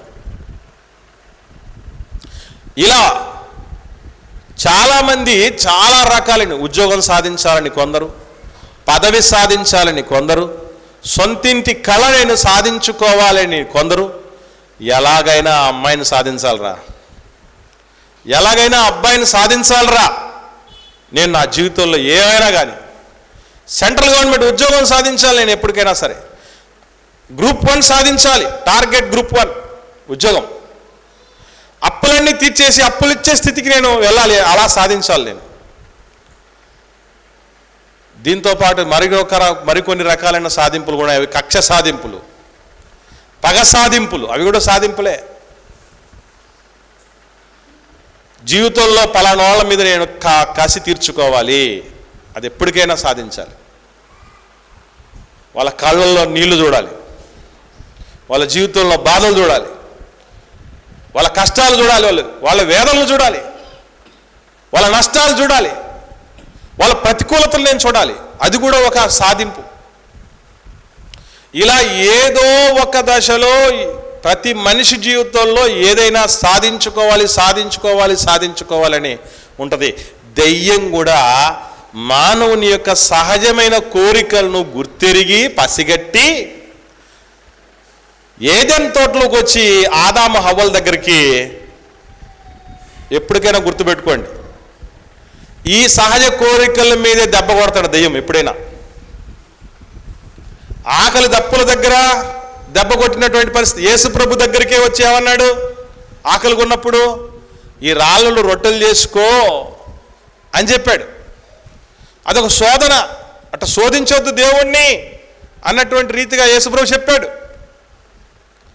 ఒకసారి ఎర్ర చిక్కుడు గింజల కూర దగ్గర దాన్ని సాధించుకొని ఎట్లయినా భలే ఉంది కదా అది. అప్పుడప్పుడు మనం చూస్తూ ఉంటాం, రోడ్డు మీద వెళ్తున్నప్పుడు ఆ ఫిష్ చికెన్ పకోడాలు లెగ్ పీసులు పెట్టి ఆ ఫిష్ను బాగా ఫ్రై చేసి అవన్నీ అట్లా వేలాడదీస్తూ ఉన్నప్పుడు మనం ఏమనిపిస్తుంది అంటే కాసేపు ఆగి దాన్ని పట్టుబట్టి వెళ్ళాలనుకుంటాం కదా. ఈ సహజ కోరికల్లోనే దయ్యం పట్టేస్తాడు. ఇందులో సాధించుకోవాలనే దాని విషయంలో ఆదాము హవ్వల దగ్గర ఒక ప్రపోజల్ పెట్టాడు. ఏంటో తెలుసు అది? ఒకసారి చూద్దాం. ఆదికాండం 3వ అధ్యాయం 5వ వచనం. ఆదికాండము 3వ అధ్యాయము 5వ వచనం చూద్దాం ప్రియులారా. ఏలయనగా మీరు వాటి తినుదిమున మీ కన్నులు తెరవబడిననియు మీరు మంచి చెడ్డలు ఎరిగిన వారై దేవతవలె ఉందురని దేవునికి తెలియను అని స్త్రీతో చెప్పగా, అంటే ఏం సాధించుకోవాలో తెలుసమ్మా హవ్వమ్మా, నువ్వు దేవుళ్ళు దేవతలైపోవాలి. హవ్వమ్మ దేవత, బాగుంది కదా. జీవం గల ప్రతివానికి తల్లి అంటే పెద్ద కిక్కురాలే. పలాడమ్మ దేవత అన్నట్టు ఉన్నట్టు హవ్వమ్మ దేవత అని ఉంటే అది బాగుంటుంది. లేదంటే హవ్వ దేవత అని ఉంటుంది, దేవతలు అయిపోతారు. హవ్వమ్మ పండ్లు ఎందుకు తినాల్సి వచ్చింది తెలుసా? నేను దేవతనైపోవాలి, దాన్ని సాధించుకోవాలి. అంటే దెయ్యం లేని దానిని సాధించుకోవాలనే ఎండమావుళ్ళు చూపించి, ఏ దేవుడైతే మనల్ని ఆశీర్వదించాలని, బలపరచాలని, నిలబెట్టాలని, ఫలింప చేయాలని, నడిపించాలని, ఎంతో ఎత్తుకు ఎదిగించాలని అనుకుంటాడో అదే దేవుడి చేత శాపమిచ్చేటట్లు వెళ్ళగొట్టేటట్టు చేయడానికి ఈ సహజమైన కోరికలనే ఎరగా వాడుతుంది దయ్యం. నువ్వు దేవత అయిపోవాలి, అది సాధించుకోమ్మా. దీనికోసమే దేవుడు దాన్ని తినొద్దని చెప్పాడు అని అంటే, అమ్మో ఎంత అన్యాయం చేశాడు, నువ్వే లేకపోతే ఏమన్నా ఉండేదా? ఎవరో అపరిచితుడు అయినప్పటికీ కూడా నాకు ఎంత మేలు చేస్తూ ఉన్నావు, దేవుడు మమ్మల్ని ప్రతిరోజు చల్లపూటనొచ్చి నమ్మబలుకుతూ ప్రతిసారి రోజు చెప్పేవాడు మాకు, అందుకేనా రోజు చెప్పేవాడు దాన్ని తినేరు జాగ్రత్త అని జరిగి ఉంటుంది అలాంటి డిస్కషన్. అంటే దెయ్యం ఏం చెప్తున్నానంటే, నువ్వు దేవతలైపోయేది సాధించుకోవాలి. ఇప్పటికీ మానవుడిలో తీరని కోరికలు ఏమేమి ఉన్నాయి చెప్పంటారా? కొన్ని మన ఈ మధ్యకాలంలో అలాన్ సింక్లయర్ అనేటువంటి వ్యక్తి, ఆయన ఒక భయంకరమైన ఒక బిజినెస్ని మొదలుపెట్టాడు. అదేంటంటే సైన్సు ఇప్పటికీ చాలా అడ్వాన్స్ అయింది, రేపు ఇంకా అడ్వాన్స్ అయ్యి చచ్చిపోయిన వాళ్ళకు కూడా మందు కనిపెట్టవచ్చు. అప్పటిదాకా మీ దేహం రెడీగా ఉంటే సేఫ్గా, అప్పుడు దానిలోనికి దేవుడైన యెహోవా నేల మంటితో నరుని నిర్మించి దాని నాసికారంధ్రములోనికి జీవవాయువు ఊదగా అన్నట్టు అంటారు కదా, అట్లాగా మరి ముందు గొంతు ఉండాలి కదా దాంట్లో ప్రాణం రావాలంటే.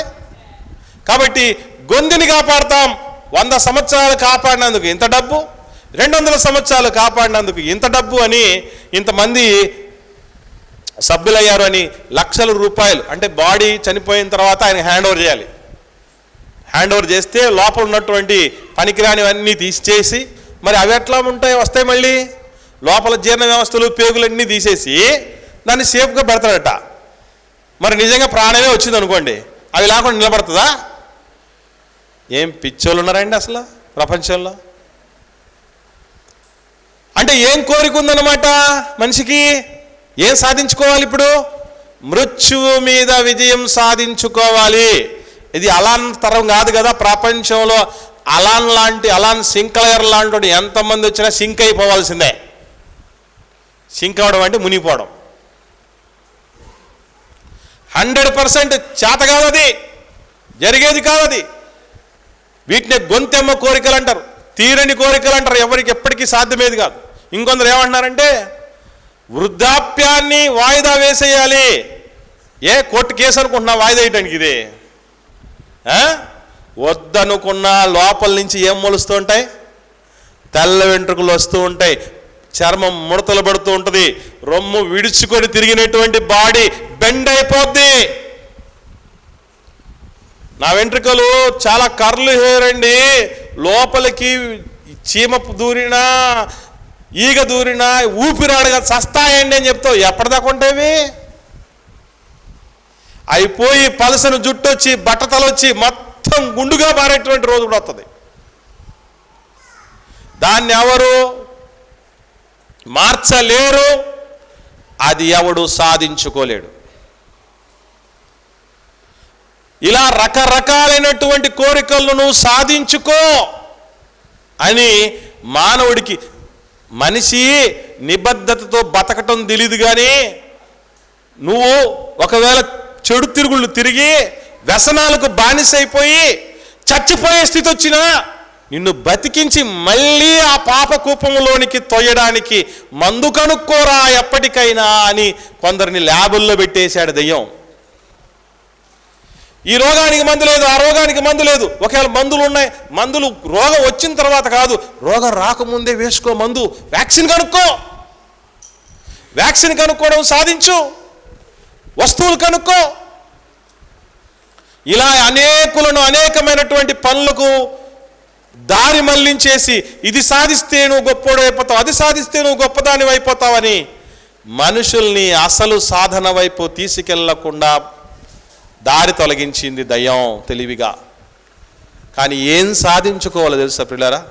ఒకసారి చూద్దాం మనం పరిశుద్ధ గ్రంథంలో అసలు మనిషిగా మనం ఏం సాధించుకోవాలన్నటువంటి విషయాన్ని చూడగలిగితే, రోమిలకు రాసిన పత్రిక 8వ అధ్యాయం 28, 29 వచనాలు చూద్దాం. అపోస్తలుడైనటువంటి పౌలు గారు రోమిలకు రాసిన పత్రిక 8వ అధ్యాయము 28, 29 వచనాలు మనం చూడగలిగితే, దేవుని ప్రేమించు వారికి అనగా ఆయన సంకల్పము చొప్పున పిలువబడిన వారికి మేలు కలుగుటకై సమస్తమును సమకూడి జరుగుచున్నదని ఎరుగుదుము. మనకు మేలేంటి? ఏం సాధించుకోవడానికి దేవుడు సమస్తాన్ని సమకూర్చి జరిగిస్తున్నాడు అని ఒక్కసారి ప్రశ్నించుకుంటే దేవుడే జవాబు చెప్పాడు. పక్కటి తర్వాత వచ్చిన చదవండి. ఎందుకు మేలు కలిగిస్తున్నాడు? దేవుడు ఎందుకు సమస్తాన్ని సమకూర్చి జరిగిస్తున్నాడు? క్యారీ పెట్టి, యూనిఫామ్ వేసి, షూ వేసి, టై వేసి, పుస్తకాలన్నీ రెడీ చేసి, స్కూల్ దగ్గరికి వెళ్ళి దింపి, స్కూల్ ఫీజు కట్టి, ఇన్ని ఎందుకు చేస్తున్నాడు అమ్మా నాన్నలు అంటే వాడు ఏదో సాధించాలనే గదు. దేవుడు కూడా ఇవన్నీ ఎందుకు సమకూరుస్తున్నాడట మనకి అది చెప్తున్నాడు చూడండి. తన కుమారుడు అనేక సహోదరుల్లో జ్యేష్ఠుడగినట్లు దేవుడు ఎవరిని ముందుగా ఎరిగెనో వారు తన కుమారునితో సారూప్యము గలవారగుటకు. ఎందుకు అంటే యేసు ప్రభువుతో సారూప్యత రావాలట, ఆయన లాంటి రూపము రావాలట. రూపం అంటే జులపాలు పెంచుకొని యూదులు ఉంటారు కదా, అట్లా పైనుంచి కిందికి ఒకటే అంగి వేసుకొని గడ్డం పెంచుకొని ఉండేటటువంటి పరిస్థితి అని అర్థం. యేసు ప్రభు రూపం రావాలి అని అంటే దేవుడి రూపము, దేవుని పోలిక అంటే నీతి స్వరూపుడవగు తండ్రి అంటాడు యేసు ప్రభు. ప్రేమ స్వరూపి అని అంటాడు. ప్రేమ స్వరూపం, ప్రేమకి రూపం ఏంటి? లక్షణం. అది నీతికి లక్షణం. సత్యస్వరూపి అంటాడు, సత్యస్వరూపం, దేవుడు సత్యవంతుడని. అలాగే యేసు ప్రభువులో ఉండేటటువంటి సుగుణాలు పాపమెరుగని లక్షణము, కరుణించే లక్షణము, ప్రేమించే లక్షణము, కాపాడే లక్షణము, స్వార్థము లేనటువంటి లక్షణము, మనిషిని పవిత్రుడిగా చేయాలన్న లక్షణము, పరలోకం వైపు నడిపించాలన్న లక్షణము, దేవుడి కాళ్ళు ఈ భూమి మీద పండించాలన్న లక్షణము, అది రావాలట, అది సాధించుకోవాలట మనిషి. అందుకే దేవుడు అన్నీ సమకూర్చి జరిగిస్తున్నాడని రాయబడిన చూడండి. ఓ మనిషి, నువ్వు ఇది సాధించుకోరా అని అన్నీ ఇస్తున్నాడు దేవుడు. తెలివిచ్చిన, జ్ఞానమిచ్చిన, ఆయుష్ ఇచ్చిన, దేహం ఇచ్చిన, ఆరోగ్యం ఇచ్చిన, రక్షణ ఇచ్చిన, కుటుంబం ఇచ్చిన, సహకారులు ఇచ్చిన, సంఘాన్ని ఇచ్చిన, ఎవరిని ఇచ్చినా దీన్ని సాధించుకోరా అని దేవుడు పెట్టిన నియమం ప్రియులరా. అందుకే దాన్ని సాధించటం కోసం ఇదే కదా నా జీవితానికి పరమార్థం, అర్థం, నా రక్షణ వెనక ఉన్నటువంటి సంకల్పం ఇదే కదా అని ఒకనాడు పౌలు గారు ఏం చేశారు తెలుసా? ఒకసారి చూద్దాం. గలతీయులకు రాసిన పత్రిక 4వ అధ్యాయం. అపోస్తలుడైన పౌలు గారు గలతీయులకు రాసిన పత్రిక 4వ అధ్యాయం 19వ వచనం. నా పిల్లలారా, క్రీస్తు స్వరూపము మీ యందు ఏర్పడు వరకు మీ విషయమై మరలా నాకు ప్రసవ వేదన కలుగుచున్నది. ప్రసవ వేదనకు సిద్ధపడుతున్నటువంటి ఆడ కూతురుని అడగండి, ఎందుకమ్మా నువ్వు ఇంత రిస్క్ తీసుకుంటున్నావు అని అంటే ఆమె ఒకటి అంటుంది. ఏమని తెలుసా? ఒకనాడు హవ్వమ్మ అన్నది గుర్తుందా? ఆదికాండం 4వ అధ్యాయం ప్రారంభంలో, యెహోవా దయ వలన నేను ఒక మనుషుణ్ణి సాధించుకున్నా, సంపాదించుకున్నా. మా ప్రతిరూపాలు, మా పిల్లలు, మా వారసత్వం భూమి మీద నిలుపుకోవడానికేనయ్యా మేము ఇంత రిస్క్ తీసుకుంటున్నాం అని అంటారు ఆడబిడ్డలు. పౌలు గారిని అడిగితే, ఎందుకయ్యా నువ్వు ఇంత ప్రసవేదన పడుతున్నావు అంటే, నేను ఇదే కదా సాధించాల్సింది, నాలో రావాల్సిన రూపం ప్రభుదే, ఎవరిలోనైనా రావాల్సినటువంటి రూపం అదే, అది మనిషి సాధించుకోవాలి. వృద్ధాప్యాన్ని వాయిదా వేసేది సాధించుకున్నా సాధించుకోలేకపోయినా, పెళ్లి సాధించుకున్న కోరుకున్న వాళ్ళని సాధించుకోలేకపోయినా, ఉద్యోగం సాధించుకోలేకపోయినా, పదవులు సాధించుకోలేకపోయినా, క్రీస్తు స్వరూపము సాధించుకోగలిగితే మనం ఈ భూలోకంలో నుంచి మహాలోకం, పరలోకం వెళ్ళిపోతాం. ఆ తర్వాత అంత సాఫీగా జరుగుతుంది. ఈ నియమం కనుమరుగు చేయిస్తాడు దెయ్యం. ఈ భూమి మీద నువ్వు సాధించాల్సినవి చాలా ఉన్నాయి. నీకున్న తెలివితేటలకు, నీకున్న బలానికి, బలగానికి, సపోర్ట్కి, నీకున్న తలాంతులకి, నీకున్న శక్తి సామర్థ్యాలకు ఇదా భక్త చేయాల్సింది నువ్వు. దాంట్లో ఏముంటుందిరా, అంత రిస్క్. ఆ సభలు నిర్వహిస్తున్న కన్వీనర్లను చూడు, ఎట్లుంటారు వాళ్ళంతా? ప్రశాంతంగా ఉండరు. స్టేజ్ మీదకి వచ్చి కూర్చోవయ్యా బాబు అని అంటే వ్యవహాన్ని ఫోన్ల మీద ఫోన్లు వస్తూ ఉంటాయన్నా వాళ్ళందరూ మేము కొంచెం మొబిలైజ్ చేయాలి, అందుకే కూర్చోడానికి మాకు మనసు రాదని చెప్తున్నారు. రవి ఎక్కడ పోయాడు ఇప్పుడు దాకా? ఆ పాంప్లెట్ పట్టుకొని పోతాడు, అటు తిరుగుతాడు, ఇటు తిరుగుతాడు, అక్కడికి వెళ్తాడు, ఇక్కడికి వెళ్తాడు. ఒరే రాలే ఉండరు, రండి రా బాబు అని పిలుస్తాడు. ఎవరు చెప్పాడు ఇవన్నీ? ఎంత రిస్క్ చూసారా? దయ్యంగాడు, అది నువ్వు డబ్బు సంపాదించుకో, సాధించు, దాని మీద కమాండ్ సాధించు, పేదరికం మీద సమర శంఖాన్ని పూరించు, ఇలా ప్రేరేపిస్తాడు వాడు. లేనటువంటి దానిని ఉన్నది అన్నట్టుగా దానికోసం ప్రయాసపడు అన్నట్టు గాలికై ప్రయాసపడి సాధించుకో అని చెప్తాడు. గాలిని మూటగట్టు అంటాడు వాడు. జరిగేదేనా అది? సాధించుకుంటే క్రీస్తు స్వరూపం సాధించుకోవాలి. దానికోసం ఒక దైవజనుడు ప్రసవ వేదనే పడుతున్నాడు. మీరు చాలా సులభంగా కూర్చొని ఇక్కడ వింటూ ఉంటారు దేవుడి మాటల్ని. కానీ దేవుడి మాటలు స్వచ్ఛంగా ఏదో పిట్టకథలు చెప్పేవాడికి అవసరంలా, పెద్దగా రిస్క్ అవసరంలా. ఏది పడితే అది 4 మాటలు మాట్లాడేసి వెళ్ళిపోవాలనుకునేవాడికి సమస్య లేదు. కానీ జీవితాల్ని కట్టాలి, దేవుడు మెచ్చే విధంగా కట్టాలి, దేవుడికి నచ్చే విధంగా కట్టాలి, దేవుడు ఆశీర్వదించే విధంగా కట్టాలి, వీళ్ళు వెలగాలి అన్నటువంటి రీతిగా సిద్ధపడే దైవజనుడికి ఒక ప్రసవ వేదన. అంత సులభమా? ఒక రూపం ఈ భూమి మీదకి రావాలంటేనే ఎంత రిస్క్, ఎంతమంది పనిచేస్తారు ఒక నలుసు ఈ భూమి మీదకి రావడానికి. అలాంటిది క్రీస్తు లాంటి స్వరూపం కలిగిన వాడు ఈ భూమి మీదకి రావాలంటే అంత సులభమైన పరిస్థితి. ప్రతిసారి ఆ రూపాన్ని మనం పోగొట్టుకుంటూ ఉంటాం, లక్షణాన్ని పోగొట్టుకుంటూ ఉంటాం. క్రీస్తు యేసునకు కలిగిన ఈ మనసును మీరు కలిగి ఉండండి, అది మీరు సాధించుకోండి అని చెప్తూ ఉంటారు ఎన్నోసార్లు. కాబట్టి సాధించుకోవడం అంటే అది. 3 అయిపోయాయి. మొదటి సహజ కోరిక ఆకలి దప్పులు, రెండవది లైంగిక కోరికలు, మూడవది సాధించటం. ఇప్పుడు 4వది నేర్చుకోబోతాం మనం, అదే సామాజిక గౌరవం. మనిషికి, ఏ మనిషికైనా సరే సహజ సిద్ధంగా నాకు గౌరవించి మాట్లాడాలి. మర్యాద ఏం చేయాలటండి? ఇచ్చి పుచ్చుకోవాలా, పుచ్చుకొని ఇవ్వాలా? మళ్ళీ అడుగుతున్నా, మర్యాద ఇచ్చి పుచ్చుకోవాలా, పుచ్చుకొని ఇవ్వాలా? ఇచ్చి పుచ్చుకోవాలంటారు. అంటే మర్యాద ఏం చేయాలి? ముందు ఇవ్వాలి. మీకు అర్థమైందా? మీరు మనకై మనం మర్యాదగా, అంటే మనిషి కోరుకుంటాడు. ఈ అని ఎందుకంటాడంటే మనిషి సాధారణమైనటువంటి కోరిక అది. పెద్దలకు రండి కూర్చోండి ఎందుకు పెడతాం? అది కోరుకుంటారు సహజసిద్ధంగా. ఏం తింటారు, ఏం తాగుతారు, అదొక మర్యాద. ఆ మర్యాద 100% ప్రతి ఒక్కరూ కోరుకుంటారు. ఇంట్లో పెద్ద బిడ్డ చిన్న బిడ్డ కొట్లాడుకుంటూ ఉంటారు. అది ఏ ఇంట్లోనైనా ఉంటుంది. ఆడపిల్లలైనా కొట్టుకొస్తూ ఉంటారు, మగపిల్లలైనా కొట్టుకుంటూ ఉంటారు, మగైనా కొట్టుకుంటూ ఉంటారు. కారణం ఏం చెప్పంటారా? మీరు ఎప్పుడైనా ఆలోచన చేశారో లేదో? బేసిక్గా పెద్ద వయసులో ఉన్నవాళ్ళు కాస్త స్పీడ్ తక్కువ ఉంటుంది వాళ్ళకి, మొదట పుట్టినటువంటి బిడ్డలకి. తర్వాత పుట్టిన బిడ్డలకు చాలా స్పీడ్ ఉంటుంది. ఇక్కడే పెద్దోళ్ళు చాలా హట్ అవుతారు. ఎందుకనంటే నాకు అస్సలు కనీస మర్యాద గుర్తింపు కూడా ఉండదు అని.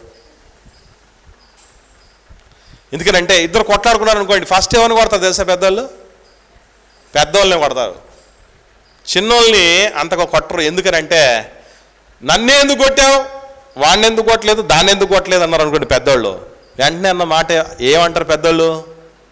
వాళ్ళు చిన్నోళ్ళు, నువ్వు పెద్దోడివి లేదా నువ్వు పెద్దదానివి, అట్లా మీదికి పోకూడదమ్మా, అట్లా మీదికి పోకూడదురా అని మాట్లాడి సముదాయిస్తూ ఉంటారు. పాపం వాళ్ళకి ఆ గౌరవం రాకపోయేసరికే ఏమవుతారంటే దీన్నే సిబ్లింగ్ రైవలరీ అంటారు. సిబ్లింగ్స్ అంటే తోడబుట్టిన వాళ్ళ యొక్క సమస్య. ఇక్కడ బయటకు వచ్చినప్పుడు ఏముంది? లోపల అమ్మ కడుపులో ఉన్నప్పుడే జరిగింది ఫైటింగ్, యాకోబు ఏశావులది. ఇదేముంది అంటే ఒక గౌరవాన్ని ప్రతి ఒక్కరూ కోరుకుంటారు. పెద్ద బిడ్డ కోరుకుంటుంది, చిన్న బిడ్డ కోరుకుంటాడు, ఎవరైనా సరే కోరుకుంటూ ఉంటారు గౌరవాన్ని. దేవుడు కూడా ఎన్నో సందర్భాల్లో మీ భార్యని గౌరవించు అని అంటాడు. ఎందుకు భర్తలకు భార్యను గౌరవించమంటాడు? చాలామంది చాలా సందర్భాల్లో భర్తలకు లోబడి ఉండి ఆయన గౌరవించమని. ఎందుకనంటే ఈ గౌరవాలు వాళ్ళకు ఉండవని. ఏదో లోకంలో ఢిల్లీకి రాదైనా తల్లి కొడుకని అట, అట్లా అన్నట్టు నువ్వు ఎంత గొప్పడైతే నాకెందుకు, నాకు మొగుడివే అన్నట్టు భార్యలు చాలామంది గౌరవం ఇవ్వకుండా ఉంటారు. నువ్వెంత గొప్పదాని అయితే నాకేముంది, నువ్వు కలెక్టర్ అయితే కలెక్టర్ అమ్మ అయితే ఏముందమ్మా, ఇంట్లో టీ పెట్టాల్సిందే, భోజనం చేయాల్సిందే, పాత్రలు కడగాల్సిందే, ఏమైనా నువ్వు పని చేయాల్సిందే, నువ్వు కలెక్టర్ అయితే నాకు పెళ్ళానివే అని చెప్పేటువంటి వాళ్ళు ఉంటారు. ఈ గౌరవం అనేటటువంటి దానికి భంగం కలిగినప్పుడు మనిషి సర్వసాధారణంగా హర్ట్ అవుతాడు. ఆ ఎంతవరకు వెళ్ళే పరిస్థితులు ఉన్నాయంటే, ఒకరోజు మనకు తెలుసు ఎస్తేరు గ్రంథంలో ఒక ఇన్సిడెంట్ జరిగింది. మొర్దెకై అనేటటువంటి ఒక యూదుడు హామాను అనేటటువంటి రాజు తర్వాత అంత స్థానంలో ఉన్నటువంటి వ్యక్తికి వంగకుండా నమస్కారం పెట్టకుండా ఉంటే అతగాడు ఎక్కడ దాకా పోయాడు? ఈ ముసలాన్ని చంపడం పెద్ద మ్యాటర్ కాదు, వీళ్ళ జాతి అంతా ఏంటో కనుక్కొని మొత్తం లేపేద్దాం అనుకున్నాడు. దేనికోసం ఇంత పరిస్థితి? ఓరి మర్యాదకు భంగం కలిగినందుకు. అందుకే గుర్తుపెట్టుకోండి, మనకు మానవ సంబంధాలు చిన్న భిన్నం అవడానికి ముఖ్యమైన కారణం ఏంటో తెలిసి చెప్పమంటారండి. ఇదొకటి కారణం, మర్యాద లేకుండా వ్యవహరించడం. సాతాను కూడా ఏమని ఆ రోజు ఈ సామాజిక గౌరవం ఏదైతే కావాలని అనుకున్నాడో దాన్ని హవమ్మ దగ్గర పెట్టాడు. మళ్ళీ చదువుతాం, 3వ అధ్యాయం 5వ వచనం, ఆదికాండం 3వ అధ్యాయం 5వ వచనం మళ్ళీ చదువుతాం. ఈ గౌరవం, మీరు వాటిని తినుదినమున మీ కళ్ళు తెరవబడతాయి, మంచి చెడ్డలు ఎరిగిపోతారు, మీరు గౌరవం పొందుకుంటారు. మీకు గౌరవం రాకుండా చేయాలనుకున్నాడు ఆయన. చాలామంది మాట్లాడితే ఏమంటారంటే రండి, దేవుడు మంచోళ్ళని భూమి మీద పెట్టడంట. విన్నారు ఈ మాట? మంచోళ్ళని ఎక్కువ కాలం భూమి మీద పెట్టడట. ఎందుకంటే ఆయనకు పోటీ అట. ఆయన గురించి ఎక్కడ అనుకోకుండా మానేస్తాడో మనిషిని దేవుడు తీసేస్తాడట. అంటే ఇప్పుడు హేబెల్ని ఎవరు చంపాలి? ఎవరు చంపింటారంటారు ఇప్పుడు? దేవుడే. ఎందుకంటే హేబెల్ నీతిమంతుడు కదా, కాబట్టి కయ్యింది ఏం తప్పులేదు. అట్లా అనుకునే పోతారు. నిజంగా నీతిమంతుడిని తీసేసినందుకు దేవుడు వచ్చి కయ్యిని ఏం చేశాడు? శిక్షించాడు. నీతిమంతుడు నిలవాలి. నీతిమంతుడు లేకపోతే బాధపడ్డవాడు దేవుడు. మరలా నీతిని ఈ భూమి మీద స్థాపించడానికి సకల శక్తులు ఒడ్డినవాడు దేవుడు. నీతిమంతుడు లేడు, ఒక్కడు లేడు. లేవండిరా, మీరు అవ్వండి నీతిమంతులని మనకు పిలుపునిచ్చిన వాడు, మనకు అవకాశాన్ని ఇచ్చినటువంటి వాడు దేవుడు. ఆ దేవుడు ఏం చేశాడు మీకంటే, మీరు మంచి చెడ్డలు ఎరిగితే గౌరవనీయులైపోతారని, మీ కళ్ళు తెరవబడితే గౌరవం వస్తుందని మీరు దేవుళ్ళంతా గౌరవనీయులు అవుతారండి. దేవుడికి అంటే గౌరవం ఇస్తారా లేదా చెప్పండి? పెద్ద మనిషి అన్నదానికంటే దేవుడు అన్న పదానికి, దేవత అన్నటువంటి పదానికి ఎక్కువ గౌరవం వస్తుంది కదా. కాబట్టి ఈ గౌరవమే మీకు లేకుండా చెయ్యాలనుకుంటున్నాడు. నిజంగా మనిషికి అసలు శిశుల గౌరవం, దైవ నియమంలో మనిషికి అసలైన గౌరవం ఏంటో తెలుసా ప్రియులారా? మనకి ఇవన్నీ తెలియకుండానే చాలా దూరం వచ్చే మనం. సైతాన్ దెయ్యం ఇంకా ఎన్నెన్ని గౌరవాలు చెప్తారంటే, నువ్వు రాజకీయ పదవిలో ఉంటే నీకు ఎంత గౌరవమో తెలుసా? ఐఏఎస్ ఆఫీసర్లు సైతం అయ్యా ఎస్సు అని నీకు సెల్యూట్ చేస్తారా. కాబట్టి ఒక్కసారి ఆ పదవి కిక్కు పట్టుకో, నువ్వు ఎంతగా గౌరవించబడతావో. నీకు సెల్యూట్ చేయాలి. ఒకరోజు ఒక తల్లి అనుకున్నదంట, కొడుకుతో చెప్తూ ఉంది, ఏమనంటే, రే ఈ ప్రపంచాన్ని నువ్వు ఏలేసేయాలరా అని. ఈ ప్రపంచాన్ని నువ్వు ఏలేంత గొప్పోడు అయిపోవాలి, అంత గౌరవం నీకు రావాలి అని చెప్తూ. ఇలా దయ్యం ఎన్నో రైతులుగా లోకంలో సాధించుకో, గౌరవాన్ని పెంచుకో అన్నటువంటి రీతిగా ఉంటుంది. కానీ దేవుడి నియమములో మనం పొందుకోవలసిన గౌరవం ఏంటి అనేది మనం చూద్దాం ప్రియులారా. లూకా సువార్త 21వ వచనం చూద్దాం. మనిషికి గౌరవం డబ్బు కూడా ఇస్తుంది అని చెప్తాడు. ఎందుకంటే డబ్బు ఉంటే సుబ్బిగాడిని సుబ్బారావు గారు అంటారట. నీ గౌరవం మారిపోలే. కాబట్టి పైసలు సంపాదించరే, పైసామే పరమాత్మ అని కూడా నేర్పిస్తాడు. అట్లాంటి వాళ్ళందరికీ దేవుడు కల్పించే ఒక కనివిప్పు ఏంటంటే, చదువుదాం. తప్పిపోయి తిరిగి వచ్చిన కుమారుడు ఉన్నారు చూసారా, చిన్న కుమారుడు. ఆ సందర్భం, కుమారుడు వస్తూ నాన్నతో ఏమంటున్నాడు చూడండి, తండ్రి పరలోకమునకు విరోధముగా నీ ఎదుటను పాపం చేశాను, ఇక మీదట నీ కుమారుడు అనిపించుకోవడానికి నేను యోగ్యుడను కాదు అంటే గౌరవం ఎక్కడుందన్నమాట. మనిషికి గౌరవం ఎక్కడుంది? మీకు ఒక విషయం చెప్తాను. ఇప్పుడు చిన్న కొడుకు తిరిగి వచ్చిన తర్వాత చెప్పులు వేయించి, ఉంగరం తొడిగించి, కర్ర పెట్టించి, ప్రశస్త వస్త్రాలు ధరింపజేసి, క్రొవ్విన దూడండి వధించండి అని ఎంత గౌరవం ఎందుకు ఇచ్చాడు?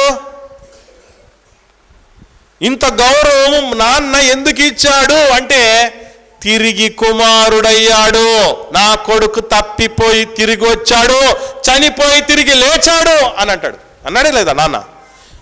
చివరి వచనం చదువుదాం. 15వ అధ్యాయం లూకాసు వార్తలో చివరి వచనంలో ఏమంటున్నాడో చూడండి. పెద్దోడు వచ్చి ఇబ్బంది పెడితే లాస్ట్లో ఏమన్నాడు ఆయన? ఈ నీ తమ్ముడు, నీ కొడుకు అంటున్నావు, నీకు తమ్ముడు రా బిడ్డ అని చెప్తూ ఏమన్నాడు? ఈ నీ తమ్ముడు చనిపోయి తిరిగి బ్రతికెను, తప్పిపోయి దొరికాను. అంటే ఒక మనిషికి అసలు సిసలు గౌరవం ఏంటో తెలుసా? చచ్చిపోయి తిరిగి బ్రతకాలి, తప్పిపోయి తిరిగి దొరకాలి. ఈ రెండు పద్ధతుల్ని ఏమంటారు తెలుసా?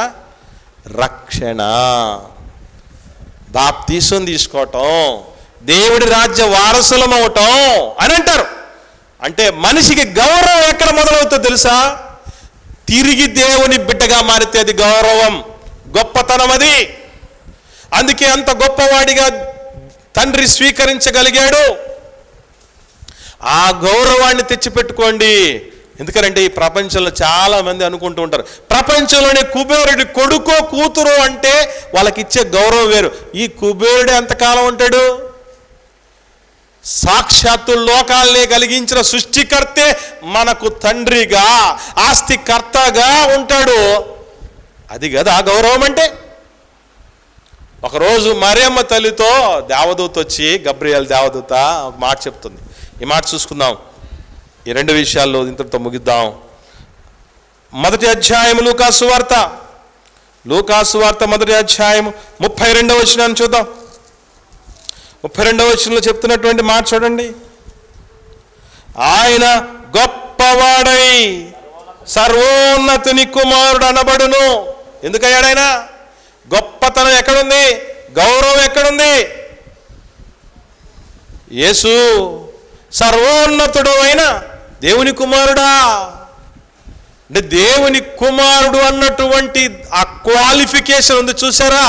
దానికంటే మించిన గొప్ప గౌరవం, దేవుని బిడ్డ అన్నటువంటి దానికంటే మించిన పెద్ద క్వాలిఫికేషన్ ఈ ప్రపంచంలో ముఖ్యమంత్రికి లేదు, ప్రధానమంత్రికి లేదు. ఎందుకనంటే దేవుడు నాన్నా అని పిలిస్తే పలికేది ముఖ్యమంత్రికో ప్రధానమంత్రికో కాదో, ఆయన బిడ్డకి. నేనున్నాను అన్నటువంటి భరోసా, నిన్ను విడువని ఎడబాయనన్నటువంటి భరోసా దేవుడిచ్చేది పదవులున్నోడికో, లేకపోతే డబ్బు దశకం ఉన్నటువంటి వాడికో, అందచందాలు ఉన్నటువంటి వాళ్ళకో, ఎంతోమంది ఫాలోవర్స్ ఉన్న వాళ్ళకో కాదు ప్రియులారా. గుర్తుపెట్టుకో, ఎంత లోకంలో పనికిరాని వాళ్ళమైనా సరే లోకాలను కలగజేసిన సృష్టికర్తే మనము తండ్రి అని పిలిస్తే పలికేటటువంటి రీతిలో ఉన్నటువంటి స్థితి, అది గొప్ప గౌరవం మనకి. అందుకే ఈ కుమారత్వాన్ని, కుమార్తత్వాన్ని పోగొట్టుకోకండి. ఒకనాడు అంటాడు, కుమారులు కుమార్తెలు అన్న దానికంటే గొప్ప పేరు మీకు పెడతాను అన్నాడు. ఆ కుమారులు కుమార్తెలని లోకంలో చెప్తూ ఉంటారు. ప్రపంచంలో కుమారులు కుమార్తెలు అన్న వాళ్ళకున్న క్రేజ్ ఎక్కడ లేదు. గుర్తుపెట్టుకోండి. ఒక విషయం అడుగుతాను మిమ్మల్ని, మీకు మీ బిడ్డ ఎక్కువ, ప్రధానమంత్రి ఎక్కువ అంటే ఏం చెప్తారు? బిడ్డ ఎక్కువ. మీకు మీ బిడ్డ ఎక్కువ, 10 కోట్ల డబ్బు ఎక్కువ అంటే ఏం చెప్తారు? బిడ్డ ఎక్కువ.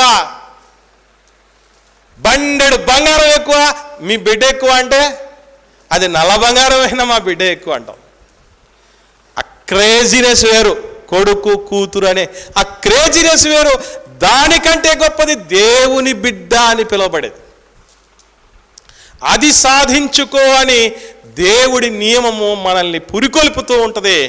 ఇది తప్ప దేనైనా సాధించుకో అని చెప్తూ ఉంటుంది. గుర్తుపెట్టుకోండి, అసలు మృతుల్లో నుంచి లేపబడ్డం కూడా, పరలోకం చేరడం కూడా దేవుని బిడ్డ అని నిరూపించుకుంటేనే అది సాధ్యమయ్యేది. అర్థమవుతుందా? కాబట్టి ప్రియులారా, దయచేసి గమనించండి, ఈ సహజ కోరిక నేను సాధించుకోవాలి, గౌరవాన్ని పెంచుకోవాలి అని అనుకుంటే దేవుని బిడ్డ అన్నటువంటి దానికంటే మించిన గౌరవం లేదు. గుర్తుపెట్టుకోండి, దైవ ప్రతినిధి, దేవుని సంబంధి అని పిలువబడటం కంటే మించిన గౌరవం లేదు. ఆ గౌరవాన్ని మనం సాధించుకొని కాపాడుకోవాలి. దీని కొరకు దేవుని యొక్క శక్తిని అర్థిస్తూ సంఘము సహవాసంలో వర్ధిల్లాలి. ఇది 4 సహజ కోరికలు ఇప్పటిదాకా నేర్చుకున్నాం. ఈ సమయంలో 5వ విషయాన్ని నేర్చుకున్నాం, అదే భద్రత. ప్రతి మనిషి సహజ సిద్ధంగా కోరుకునే లక్షణం భద్రత. ఇల్లు ఎందుకు కట్టుకుంటాం అంటే ఎండ నుంచి, వాన నుంచి, గాలి నుంచి, దుమ్ము ధూళి నుంచి, వన్య మృగాల నుంచి, దొంగల నుంచి కాపాడుకోవటానికి భద్రత కోసం ఇల్లు కట్టుకుంటాం. ఈడుకొచ్చిన ఆడబిడ్డకు పెళ్ళి ఎందుకు చేస్తామంటే భద్రత కోసం. డబ్బు ఎందుకు దాచుకుంటామంటే భద్రత కోసం. చిన్న మొత్తాల పొదుపు అంటారు. ఎందుకయ్యా చిన్న మొత్తాల పొదుపు చేస్తామంటే కింద ఒక నినాదం ఇస్తాడు, ఏమని? సొమ్ము భద్రం భవిత బంగారం అని. తిండి ఎందుకు తింటాం? మంచి ఆహార పదార్థాలని ఎంచుకొని డబ్బులు ఖర్చు అయినా పర్లేదని ఎందుకు తింటాం అంటే ఆరోగ్య భద్రత కోసం.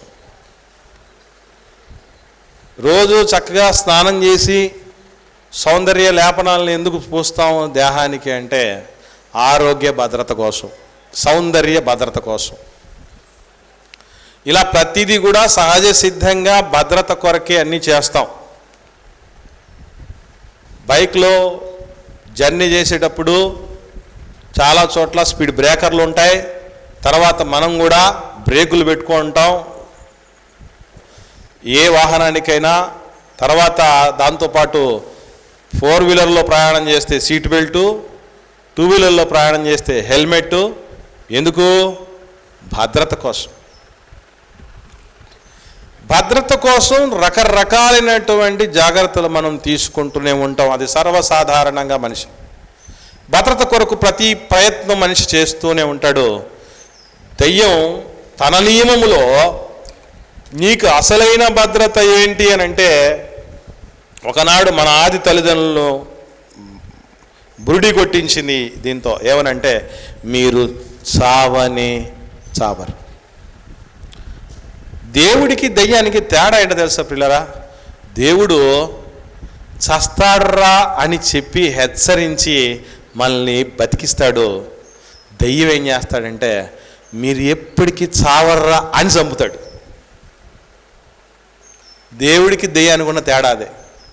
మీరు చస్తారా అని భయపెట్టి బతికించేవాడు దేవుడు, మీరు అస్సలు చావరు. అందుకే మీరు చూడండి, యూత్కు బైకు, సేవకుడికి మైక్ ఇవ్వకూడదు అంటారు చాలామంది. బైక్ ఇస్తే వాళ్ళు అస్సలు తట్టుకోలేవాళ్ళు. పల్సర్ ఎక్కారంటే పల్సు పోయేంత వరకు వాళ్ళు ఆగరు. వాళ్ళకి ఇవన్నీ పో speed thrills but it kills అని దేవుడు అంటాడు. దైవం ఏమంటే స్పీడ్ థ్రిల్లింగ్ రా, భలే బాగుంటుంది. అది మేఘాలలో పోయినట్టు ఉండాలి దాన్ని నడుపుతూ ఉంటే అన్నట్టుగా. వాడు ఎప్పుడు ఏం చేస్తాడంటే, మీకేం కాదు. మందు తాగేవాడికి ఎందుకంటే గుండె ధైర్యం చెప్పమంటారా? వ్యభిచారం చేసేవాడికి, వ్యసనాలు పాలైనటువంటి వాడికి, జూదమైనటువంటి వాళ్ళకి ఎందుకంత గుండె ధైర్యం అంటే, ఏం కాదురా నాయన, ఇంత పోయినా కూడా ఒక్క దెబ్బతో మొత్తం భవిష్యత్తు మారిపోద్ది అంటాడు. దెయ్యం ఎప్పుడు అంతే. భద్రత నీకు ఎక్కడుందో అంటే, నువ్వు అభద్రతతో ఉన్నప్పుడే నీకు భద్రత అంటాడు. అంతే. నువ్వు ఏ భయం పెట్టుకోవద్దు.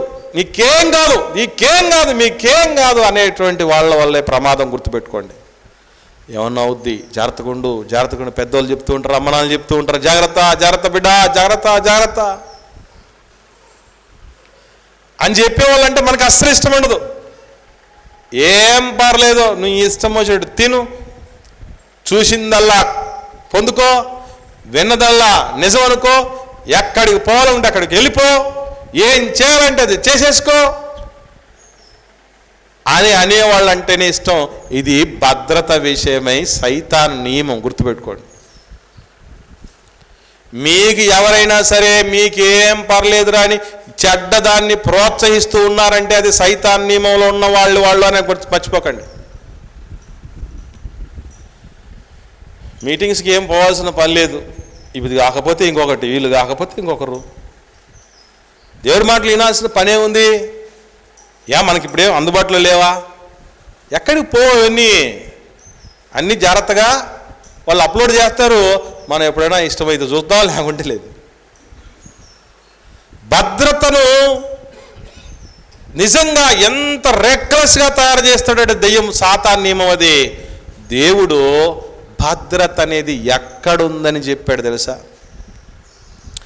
ఒక్కసారి పరిశుద్ధ గ్రంథంలో ఆలోచన చేద్దాం. సామెతల గ్రంథం 18వ అధ్యాయము 10వ వచనం చూద్దాం. సామెతల గ్రంథం 18వ అధ్యాయం 10వ వచనం ఏమన్నా చూడండి. యెహోవా నామము బలమైన దుర్గము, నీతిమంతుడైన వాడు అందులోనికి పరిగెత్తుకొని వచ్చి సురక్షితంగా ఉంటాడట. అంటే భద్రత ఎక్కడుంది అంటే నిన్ను నన్ను కలగజేసిన సృష్టికర్త దగ్గర కంటే మించిన భద్రత ఎక్కడ ఉంటుందండి? నిజంగా నాకు ఎప్పుడూ అనిపిస్తుంటుంది, ఏదైనా తోటలో దేవుడి కాపుదల్లో ఉన్నంత వరకు ఆదాము అవ్వలు ఎలా ఉన్నారు? ద హ్యాపీ, పూర్తి డిపెండెన్స్. నేను ఎప్పుడు చెప్తుంటాను, నాకు ఆ మాట చెప్పడం చాలా ఇష్టం. చంటి పిల్లల్ని బాగా చూసుకుంటామా? మనము పెద్దోళ్ళని బాగా చూసుకుంటామా? అంటే పెద్ద అయిన తర్వాత బాగా చూసుకుంటామా పిల్లల్ని? చిన్న పిల్లలుగా ఉన్నప్పుడు బాగా చూసుకుంటామా?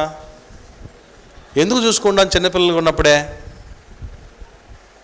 చెప్పండి. చూసుకున్నాం కదా అట్లాగా. చిన్నగా ఉన్నప్పుడే బాగా చూసుకుంటాం పిల్లల్ని. వాళ్ళు బర్త్డేలు చేయమను, మనమే చేస్తాం.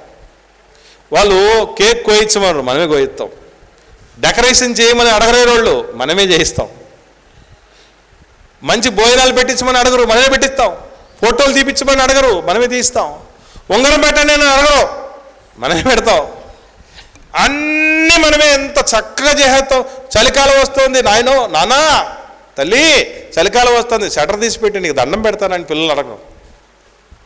చలికాలం వస్తుందంటే స్వెటర్లు రెడీ చేస్తాం. ఎండాకాలం వస్తుందంటే దానికి తగిలినటువంటి వాతావరణం పెడతాం. ఇవన్నీ ఎందుకు చేస్తామంటే వాళ్ళకేమీ తెలియదు. వాళ్ళు పూర్తిగా మన మీద డిపెండ్ అయ్యేవాళ్ళు. మనం చూసుకోకపోతే వాళ్ళు చచ్చిపోతారు. దేవుడి దగ్గర కూడా మనం ఎట్లా ఉండాలంటే పసిపిల్లలం అయిపోవాలి.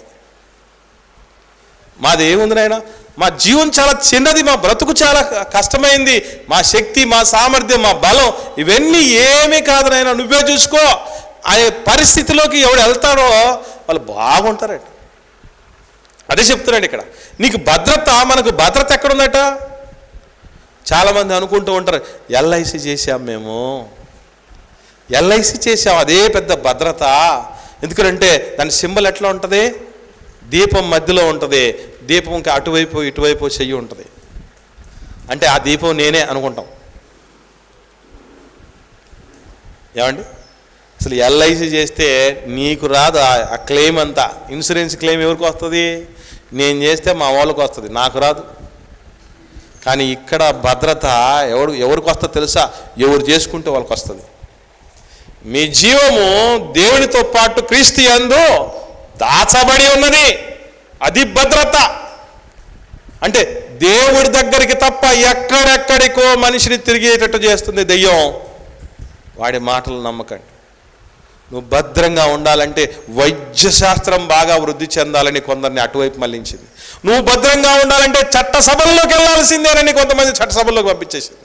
నువ్వు భద్రంగా ఉండాలంటే డబ్బులు చేతి నిండా ఉండాలి, అందుకని డబ్బు సంపాదించే వాళ్ళకి పంపించేసి.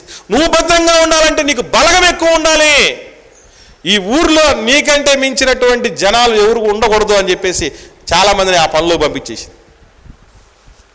ఈ భద్రతలన్నీ మొన్న కరోనాలో ఏమైపోయాయి తెలుసు కదా. అందుకే ఏనాటికైనా ఎంత టోళ్ళైనా ఆయన దగ్గరికి వస్తేనే అసలు భద్రత. యెహోవా నామము బలమైన దుర్గం, నీతిమంతుడైన వాడే అందులోనికి వచ్చి ఎట్లా ఉంటాడట? సురక్షితం. ఎందుకంటే ఆయనకు మించిన భద్రత ఎవరిస్తారు? 40 ఏళ్ళు నడిపిస్తే ఇశ్రాయేలు సమాజాన్ని ప్రయాణాల్లో ఉన్నప్పుడు కూడా పిల్లలు కన్నారండి వాళ్ళు. దేవుడు ఎంత చక్కటి భద్రత ఇచ్చారు చూడండి. ఎప్పుడైనా ఆలోచన చేశారు లేదు మీరు? ప్రయాణాల్లో ఉన్నటువంటి వాళ్ళు కూడా కాపురాలు చేసుకునేటటువంటి కంఫర్ట్స్ ఇచ్చాడు దేవుడు. అప్పుడప్పుడు చెప్తూ ఉంటారు, బస్ జర్నీ కంటే ట్రైన్ జర్నీ బాగుంటుంది. ఎందుకనంటే మనం అక్కడ కాలకృత్యాలు కూడా తెచ్చుకోవచ్చు కదా, లాబొరేటరీలు కూడా ఉంటాయి. దేవుడు నడిపింపు ఎట్లా ఉండిందంటే వాళ్ళు చక్కగా చల్లగా కాపురాలు చేసుకొని బిడ్డలు కూడా కన్నారు. అది ఆయన భద్రత.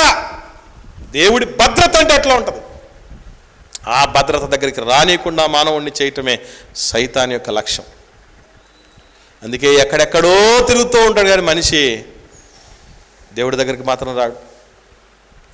అందుకే మనిషి భద్రత కరువై అభద్రతా భావంతో ఎంత అభద్రతతో బతుకుతున్నాడో చెప్పంటారా మీకు?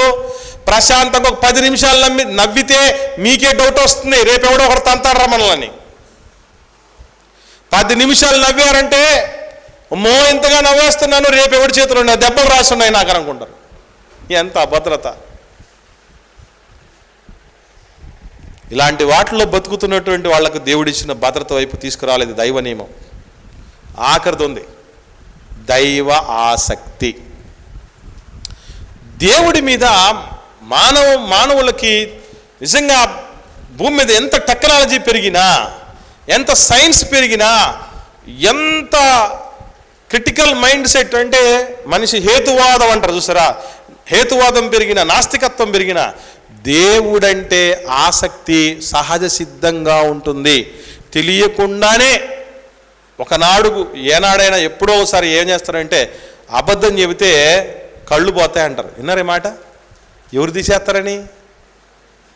అబద్ధం చెప్తే దేవుడు 4 క్వశ్చన్ దేవుడు అని చెప్తాడు క్లారిటీకి. ఇక్కడ ఇలా దేవుడు దేవుడు దేవుడు అన్నటువంటి ఆ ఆసక్తి సహజ సిద్ధంగా ఎటువంటి వాళ్ళలోనైనా ఉంటుంది. దేవుడు లేడు అనేవాడు కూడా దేవుడిని 10 సార్లు తలుచుకుంటాడు. ఎక్కడున్నాడు దేవుడు? దేవుడు లేడురా, దేవుడు ఎక్కడున్నాడు నాకు చూపించు, దేవుడు కనబడితే నేను సంగతి చెప్తా అని దేవుడు దేవుడు దేవుడు అని మనకంటే వాడే ఎక్కువ జపం చేస్తాడు.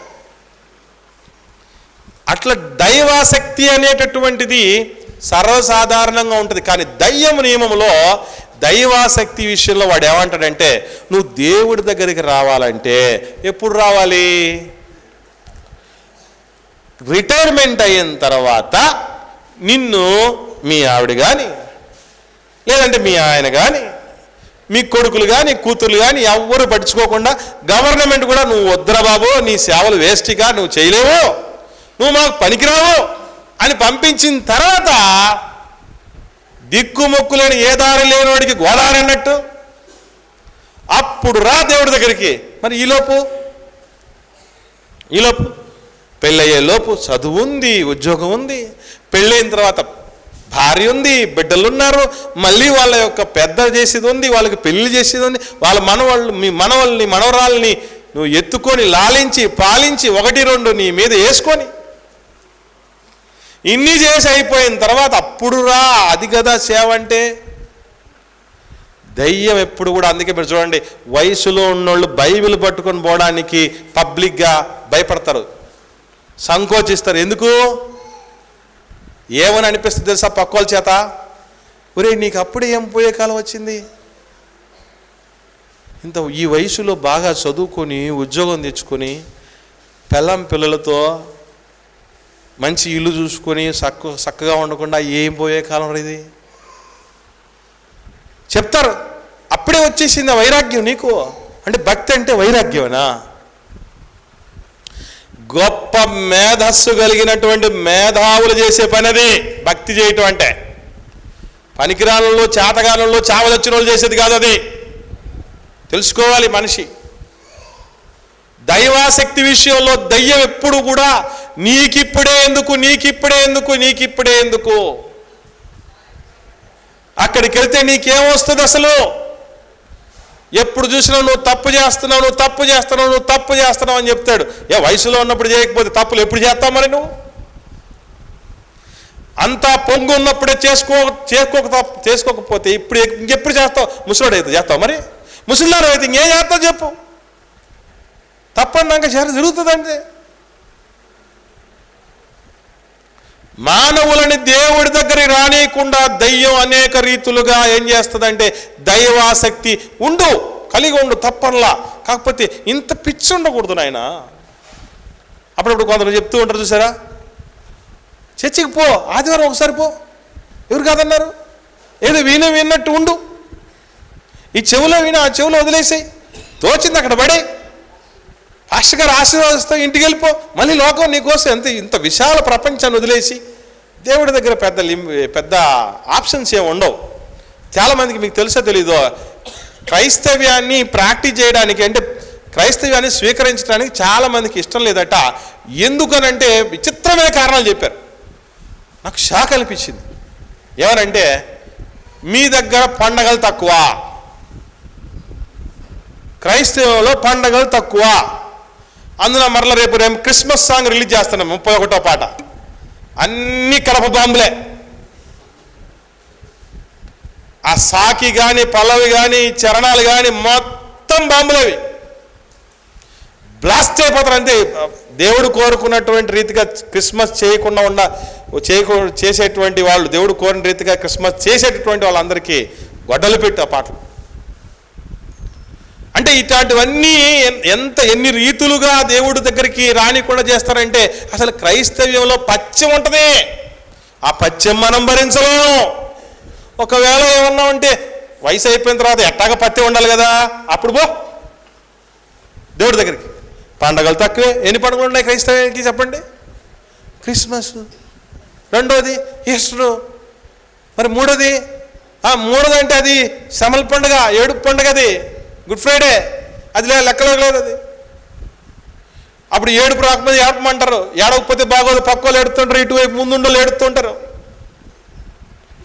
కాబట్టి వద్దునైనా ఇప్పుడే ఎందుకు వచ్చిందిరా నీకు, ఎంత మంచి జీవితాన్ని పోగొట్టుకోవద్దు, మంచి భవిష్యత్తు, ఉజ్వల భవిష్యత్తు బిడ్డ.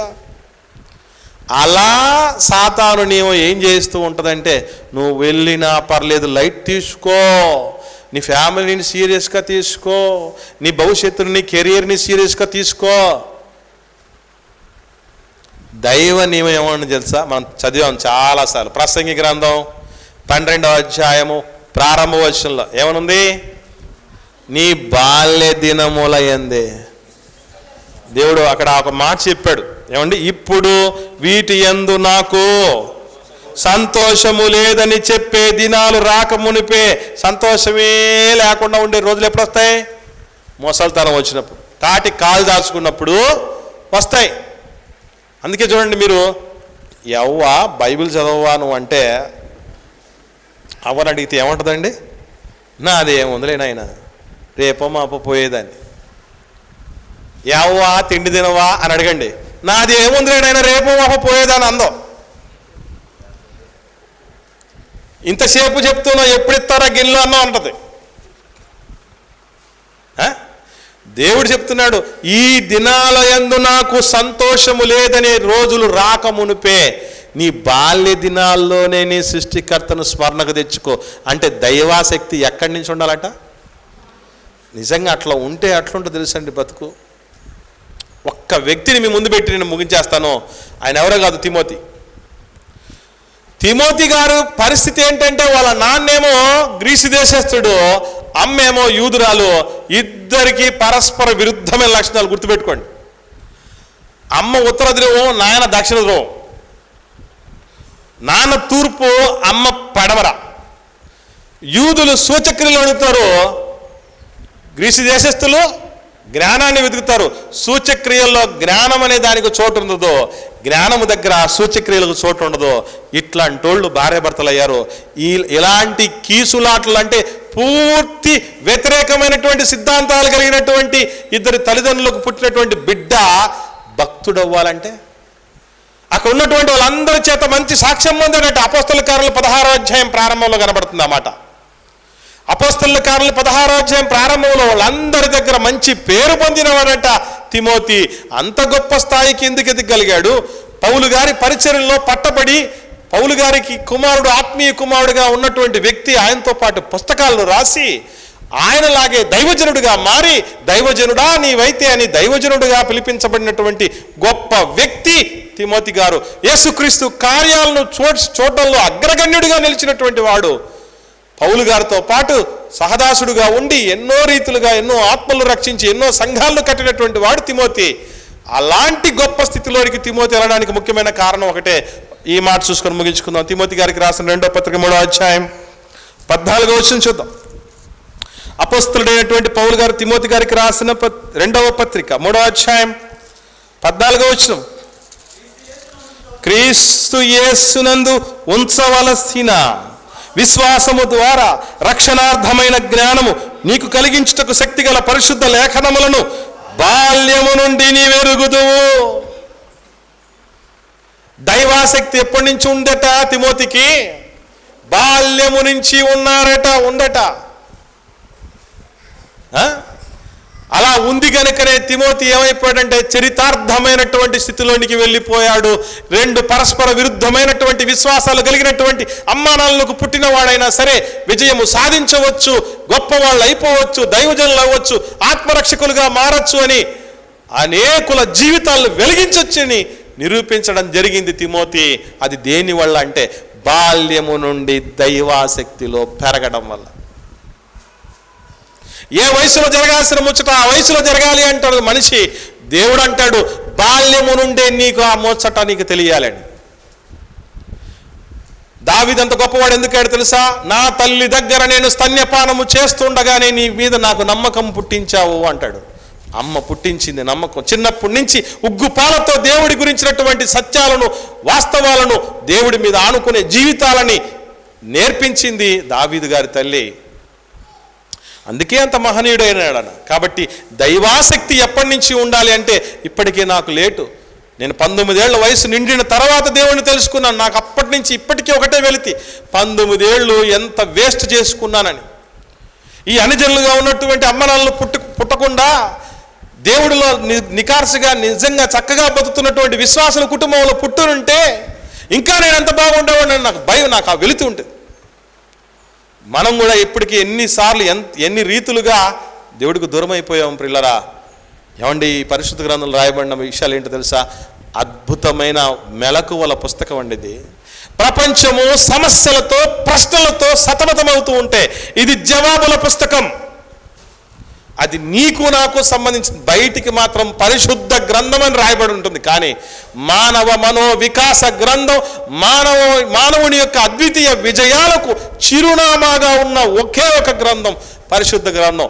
ఇందులో రాయబడిన ప్రతి మాట నిన్ను నన్ను సంధించటానికి, నిన్ను నన్ను బాగు చేయటానికి, నిన్ను నన్ను ఆశీర్వదించడానికి, నిన్ను నన్ను విజేతగా నిలబెట్టడానికి. ఈ సహజ కోరికలను దేవుడు కోరుకున్నట్టుగా తీర్చుకొని అనేకులను ఆ విధంగా తీర్చటం వెళ్ళటమే మన జీవితానికి గొప్ప బహుమానం.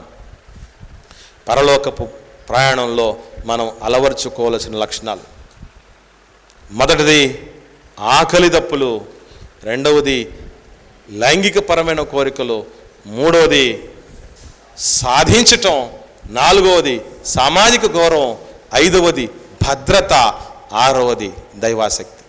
వీటన్నిటినీ సాతాను నియమములో సాధించుకొని నరకానికి జారిపోకుండా దైవ నియమంలో సాధించుకొని ఆ దైవాన్ని చేరి సదాకాలం సంతోషంగా ఉందుదుముగాక.